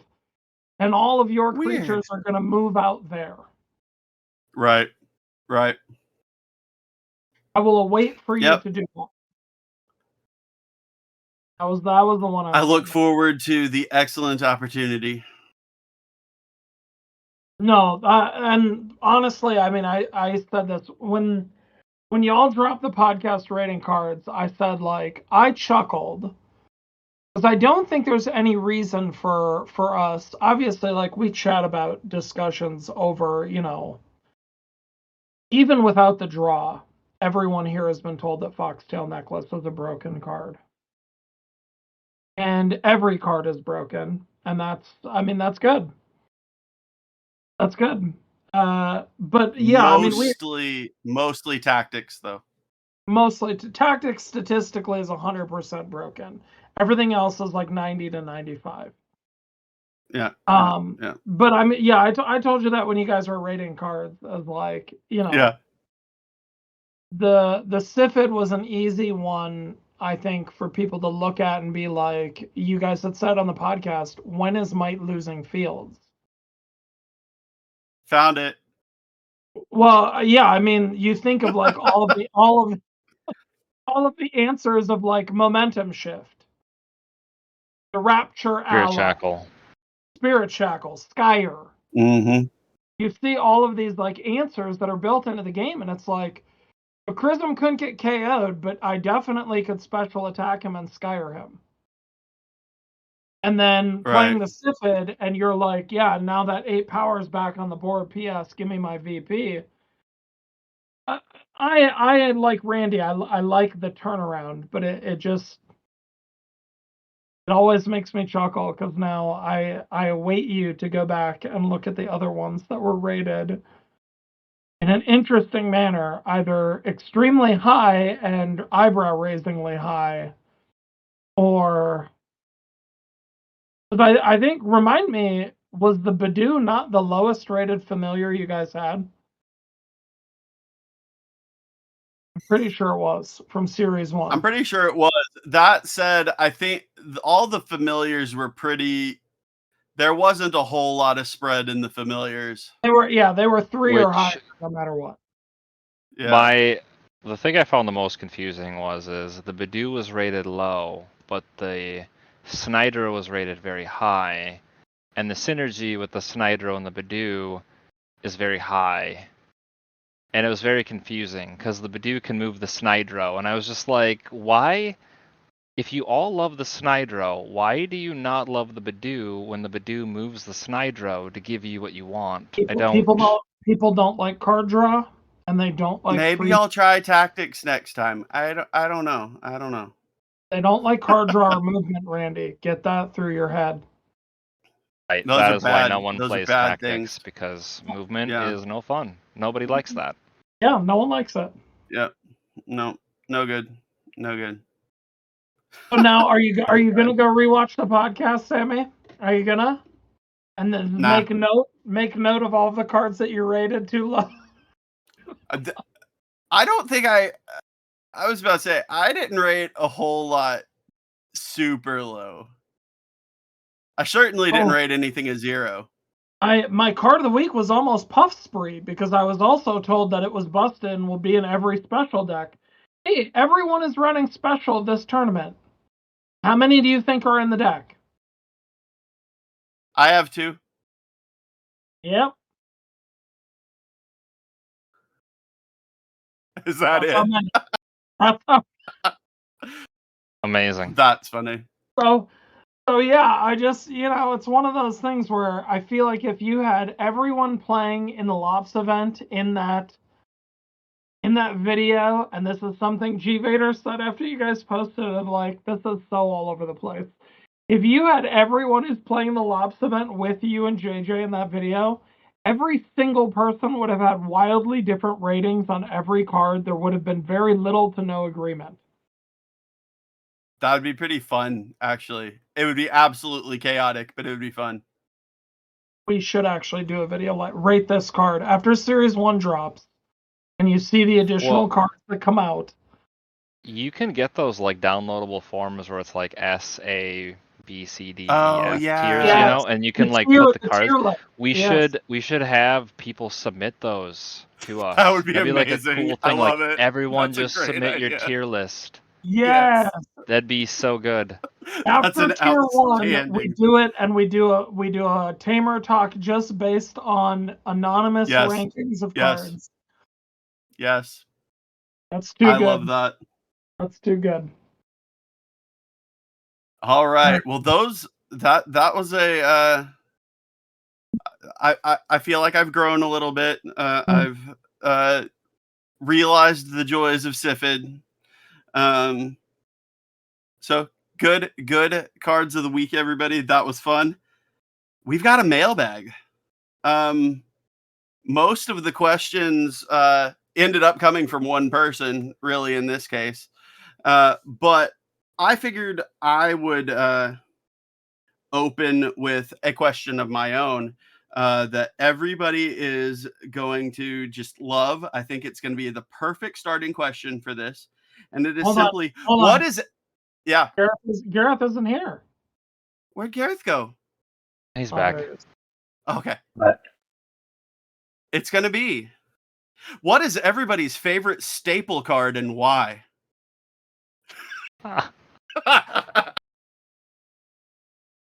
Oh, love it. I'll let Randy and G Vader handle that one. And because he said not to ask him this question, we're going to start with Notabot. Oh God. Well, it's gotta be Unquestionably, if I'm looking at this week, it's a special fan. I knew it. I knew it. Love it. Love it. Why? Love it. Why is this card in no one's spider deck? Good. Literally gives Yeah, it no, that was one of KOs. those things that It KOs and possibly gives a VP. And then the spider gives a VP, and it's not in any deck. No one looked at this card and said, KO. So VP. I'm gonna give you my I'm gonna give you my logic for that at least. And that logic is oops. I assumed you were going to blame it on us telling you there's no staple. You're going to be like, well, how would I know? I'm just gonna roll with oops. Spider? Oops is good. Okay. Yeah, Oops, we'll go oops is fine. with specials fan mail, guys. That's I love it. I love it. G Vader, how about you? I don't even know. I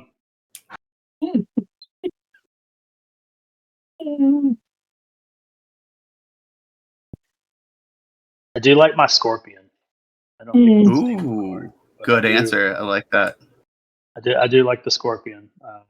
I like that. Being able to get that ongoing, and then I also like just shutting down effects. I enjoy playing cards that shut down other cards. Floodgates, fun, as yeah. JJ would say. Yeah. There you go. Yeah. Your Enchantress is really 0 power. Kick rocks. All right, Randy. So I'm going to preface this with I'm fickle, and my staple cards change quite often. Is it because there But- are no staples, or is it because But- all the cards are staples? Yes. I will say that at the moment, probably Shaper Magic, because sometimes fields are annoying and you don't want them in play. Or sometimes the field you want in play isn't in play and you want it in play. And Shaper Magic gives you access to that fairly consistently, and I enjoy that. Why would and you? then there's Why also, would you need it though?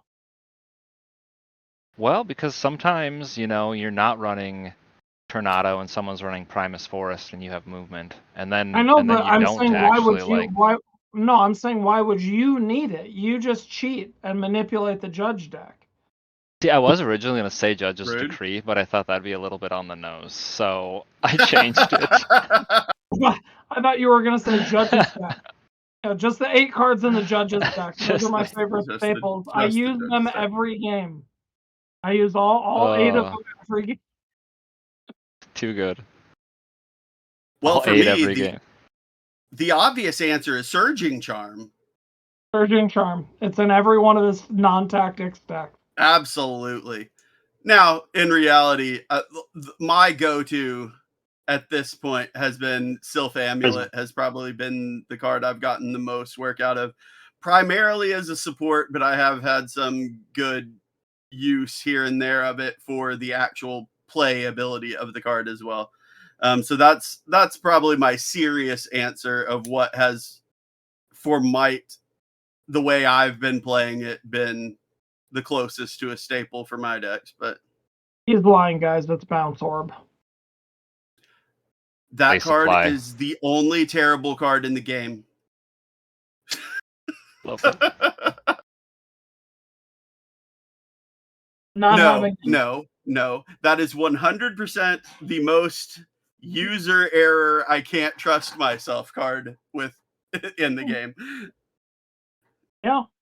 There's Whoopsie. a card not revealed in Series 1 that is a user error card for me, where when I play it, I think at least half the time, like when we were running those test games with Series 1 stuff and now Series 2, at least half the time I play it, at the end of the round, I'm like, I don't know if I actually should have played that.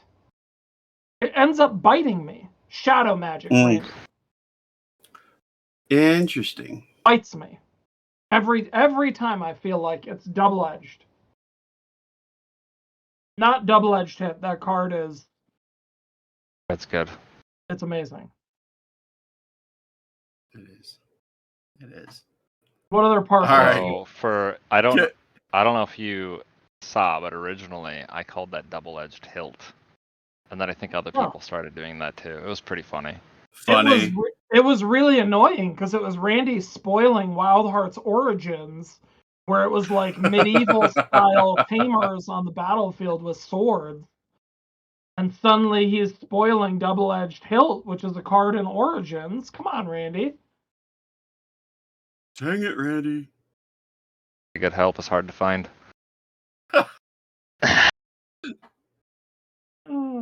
You just blame it on your movie now. That was good fun to start with. This was a question that I've kind of mulled over myself. That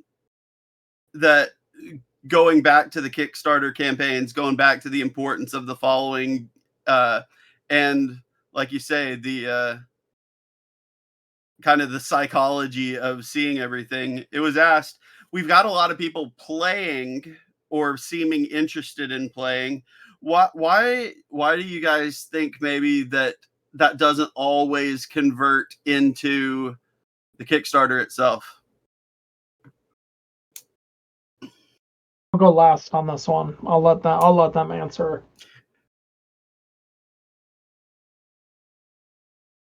I'll let you guys have the toss up on who wants to go first on that one. If Not me. anybody wants to go. No, it's not me, because I'll just get irritable about it. I think it's a good question. I think it's a question that we've asked ourselves a lot. Yeah. I had also vented to CJP about that as well at times. It's interesting. I'll teach people the game. I will be told it is the most amazing game they've ever played. And then they don't. And I don't know if that's because it's the summer or it's because life's busy or whatever. I know it's something that, like, I just don't know. I know it's something that I'm currently trying to, like, think about, like, how do we get people, because when you teach people the game, they like the game. And they want to play the game, and we need to convert that into, once they play the first game, they need to want to play more. And that does happen. We have people like, Lord Canito, Shockwave U. I mean, all these people, they've come in, they play a bunch, and they like it, and they keep doing it. And that's great. And then we have people who come in, and I teach them, or other people teach them, and they also really, really like it. And then that's it. And I don't know if there needs to be more like, okay, you played it once, you said you really like it, let's play it again. But usually when I do try to do that, I do get told that they're busy. People have busy schedules.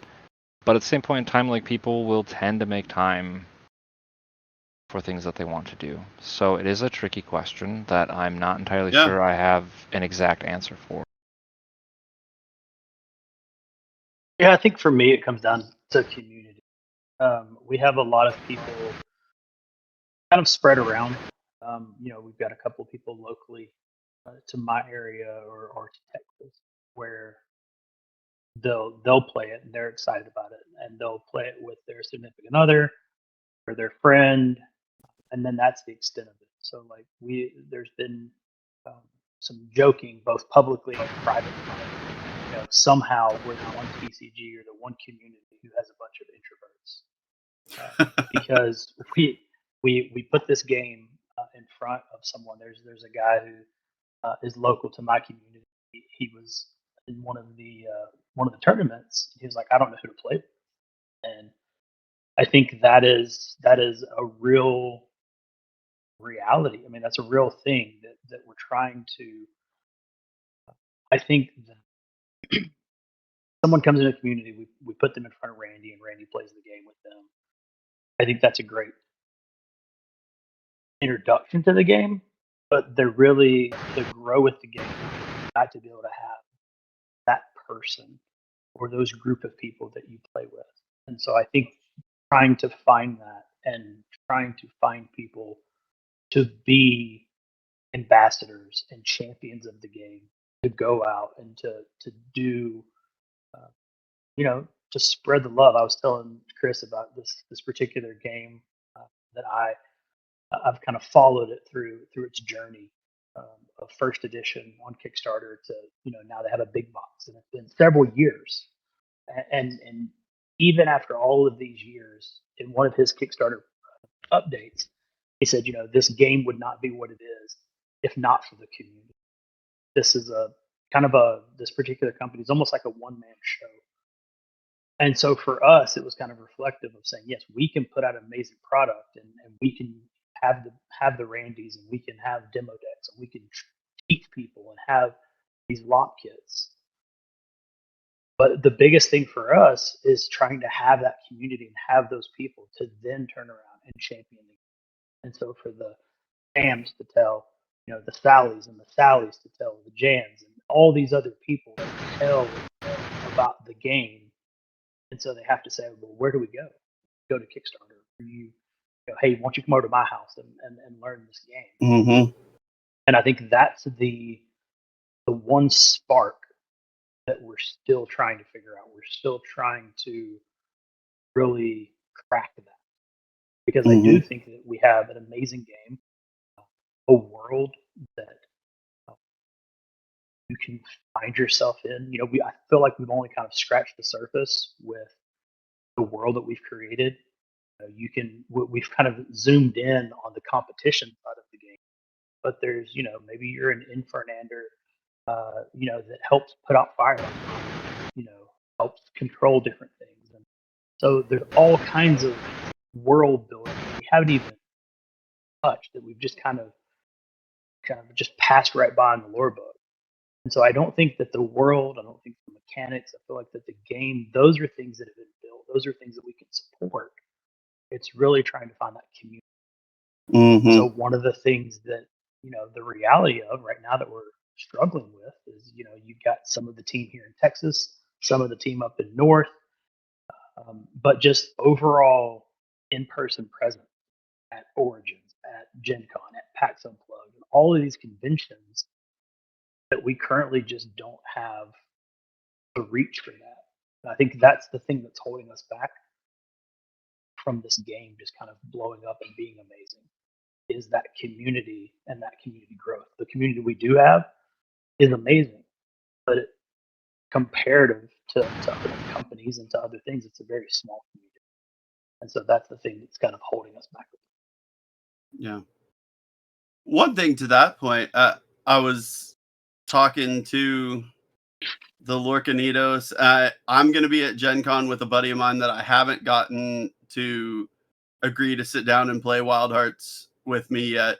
But the Lorcanitos guys are going to be there. So I'm looking to hopefully sit down with my friend that I'm going with and meet up with them and get it in front of some people that way too. I'm looking forward to having the OP kit, the Lops kits that were available in the Kickstarter, because I think that it'll be tricky to see how I'm able to get people to, like you say, come back to the table. But I get the feeling that I will have an easier time getting people to come to the table if I'm making an event out of it rather than just, hey, come try this game with me. And they're like, I don't know. If I can make a big deal out of it being, hey, let's come hang out for a Saturday. I'll buy pizza and y'all come play this game.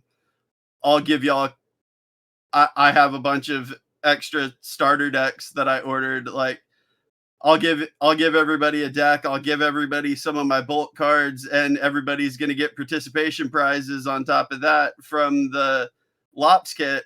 Let's go. Let's play. Let's make a big day of it.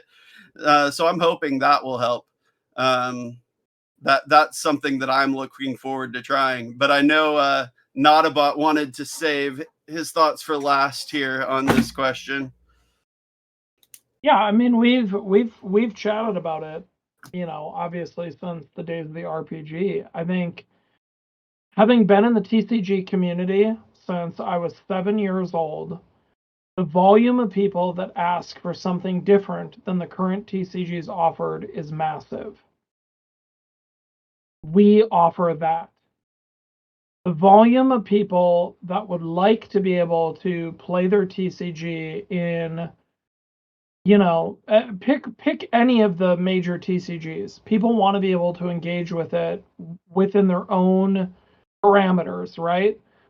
With Wild Hearts, there is no other trading card game that launched with the ability to play solo. There's just not. You can also play cooperatively because you can play Titus and Valentina against you and your wife. No other trading card game in the history of trading card games has offered that. Later, they've offered it years after the game was already successful. None have offered it at launch. Every time we put a campaign up, G. Vader is ripping hair out and losing sleep over how to make it as consumer friendly as possible. No other trading card game would have someone at the helm looking to do that. Every other trading card game would be looking at how do we maximize the amount of money we can pull from each individual consumer. And we have him on the other end saying, no, this is going to be as, use the word predatory, but like as consumer friendly as possible. And then yes, there's the like. I'll shout out Alestrals because we in community we have Alestrals players like JJ. We all talk about Alestrals. Dan started Alestrals with a flobbity jillion dollars as a YouTube content creator, and yet Dan still relied for success of the game. For at least a year, he pounded into that community. You have to be the ones pushing the game. It cannot be us. So, like, we've made your third space. We have made a really unique game with you can interact with it however you want. Solo, cooperative, competitive, casual, draft, however you want, you can play this game. But at some point, like, the people have to come from somewhere. Mm-hmm. We wouldn't know enough individuals to do that. So it has to be the community. And we've tried, obviously, like, here are demo decks, here's, I mean, even looking at like the Lops events being digital. We let people play in our physical tournaments with print and play starter decks. Mm-hmm. So, like, for me, we've done the work over the last 2 years of making it a unique experience that literally anyone on the planet could enjoy if they like trading card games or games in general. Yep. Now, obviously we can get into like how those people push the game and how they do that. But conversion wise, if you think of like how small our community is and we convert relatively 20% of that community, that is the average level of conversion player or backer or whatever. That is the average conversion rate of any campaign, of any community. And so our conversion rate is where it's supposed to be. But the number of people does not meet what we would want. And obviously, why do we want those people? At some point, all of us want to get paid to do Wild Heart stuff. But on the other end, listen, I'll play against Shockwave 100 times every series. But I'd also like him to be able to play with other people that are, as Randy pointed out, Randy could beat anyone in the community barely paying attention to the game. The other month, Randy was playing 2 games simultaneously like an old dude playing chess at the park with some youngsters. And yet I can play against Randy and I can win consistently. So like there levels. I'd like everyone to be able to play and enjoy the game with people that they can grow with that are of a similar. I don't think it's crazy to say that like if a majority of your games are played with G Vader, myself, Randy, we've been playing the game for 2 years. We've seen the cards played in every which way, in every direction. We know how to do the thing. And so like, yeah, we want you to have people alongside you that can grow with you. We can't be the only people responsible for bringing those people into the community because that's not how any trading card game in the history of trading card games has existed. So, yes, I would love for there to be more backers. Love for there to be more players. And I have faith that we will get there, and it will be with Randy losing sleep over it, and it will be with the community also bringing in people they know that love trading card games and want to be a part of something unique and something special. Yeah. Well, and it's one of those things that, I mean, all around it's beneficial to the community as a whole to have more people in the community. I mean, just from the T part of TCG, Right. the trading, the dealing, filling out stuff you want. Maybe somebody's only collecting the 2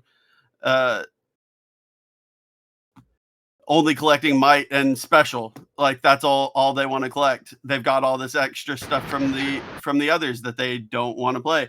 Well, I might want that super fancy version of a card that they've got. I might want their tactics alpha the more people there are, the easier it is to find that trading partner to get those cards that you're looking for to fill out your degenerate Well, master set. I Like was I'm I got was my gonna say, spreadsheet tracking. and that being the dream, which I do think it is. G Vader had brought that up with Series Zero. For having such a small community, one of the things he commented to Chase and Randy and myself was like, look at the amount of trades just going on between that small community of people. I'm really interested in that alpha. I'll buy it from you. I'll trade it, like whatever. And that back and forth, that is the heart of like, yes, we love that. Yeah. Seeing you all do it, even with a small community, was so just my heart was full seeing it, and I know everyone on staff was. That was great. Sure But enough. yes, more is gooder. All right. That's good discussion. It's not a thing that gets fixed on a podcast episode, but that was a lot of good thoughts on that. I appreciate all of you sharing and thinking through that. I know it has not been a spur of the moment thought. I know there's been plenty of juices flowing as to that whole situation. So Let's thank fix you it, for Sammy. sharing. Let's Fix fix it.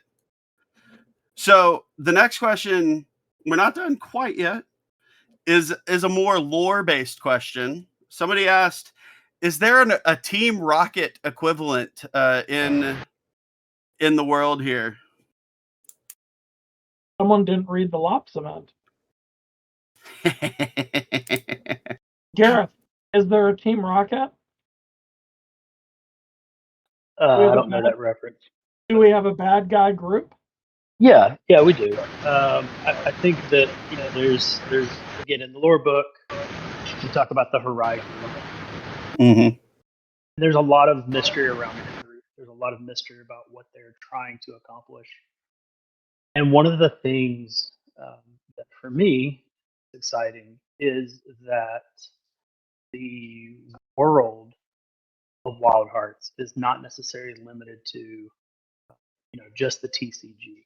But what's really fun about our current setup as far as the series goes is we're able to tell a story. And so we're able to kind of look at the Lops event right now, and there being someone on the rooftops, and then as we kind of move in to what is the Horizon group up to, kind of tease it in the lore book, but over the next couple of months, year, trying to tell this story exactly what not only is the Horizon group up to, but what are some other creatures that aren't currently kind of fleshed out in the lore book? What are things?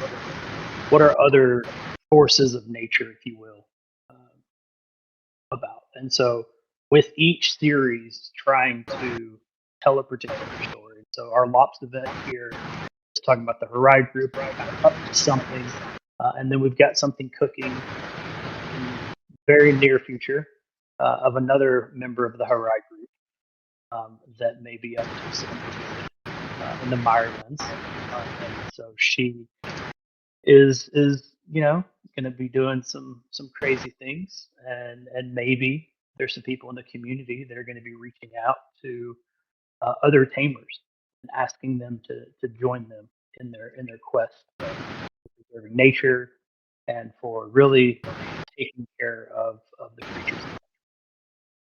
I like it. I like it. Team Rocket, Gareth, just so you're aware, pop culture reference, they're the bad guys. In the long-running anime series made by a small indie company, Team Rocket is the villain group of Pokemon. I've heard of that. I love it. That's with the electric mouse, right? Yeah. Yes. Yes, it is a mouse. Yep. All right. There's one question left, and it is possibly the most difficult, the most serious, the most thought intensive question of the entire bunch. And it is, why is the spider Because special needed ways to get victory points. But it has Glaciifly already. Special. Glaciifly doesn't get victory points. I beg to differ. The fact that you're begging for victory points with Glaciifly, you don't have to with the spider. He just gets it on the ongoing. Fair to say. I just thought that opening question, it was just funny. I was like, I can't not bring that question up on the podcast. It's the perfect way to cap things off. You know what's funny too is putting the spider in Series 1 meant warping a lot of the cards that we put into Series 1 to make the spider, because every card has to be equally viable, to make the spider equally viable with the current card pool. Primus Forest had to go in the game. Burberry Springs had to go in the game. An unrevealed, one of Randy's favorite allies, had to go into special. A couple of might removal cards, one of which is Slam Attack, the other hasn't been shown, had to be put in the game. There were a lot of cards that had to be put into, and even the unrevealed familiar has a change that is spidery and beneficial to the spider. So, like, the spider warped all of Series 1. So why is the spider agreed? The spider cast a very large web, affected all sorts of stuff. Love it. He was very smug about it too. I love eight-legged kitty. That's all I'm saying. Though not about. I'm pretty sure that you're only supposed to use Slam Attack as a support. I've heard that it would never get used to actually be played. But it turns out there's a lot of bozos that just overvalue and run a lot of one-cost allies. So it's really easy to just use it and clear the field. And that makes sense. I mean, let's say you're playing against some ding dong who runs like Terrachik, Ignition, Shadoon, Croshen, Oddle, Vortnail, and you play the spider and a Might Familiar and you just Slam Attack and get like 3 VP. Yeah, that makes sense. Never mind. I was confused. Some people like VP. Some people like to beg for it, and those are Glaciifly players. I like to beg. That's true. Well, that is it for the mailbag, and that is about it for our show tonight, guys. Does anybody have any final thoughts? Things that you realized you forgot to mention in one of the questions earlier? Anything of the sort as we wrap up?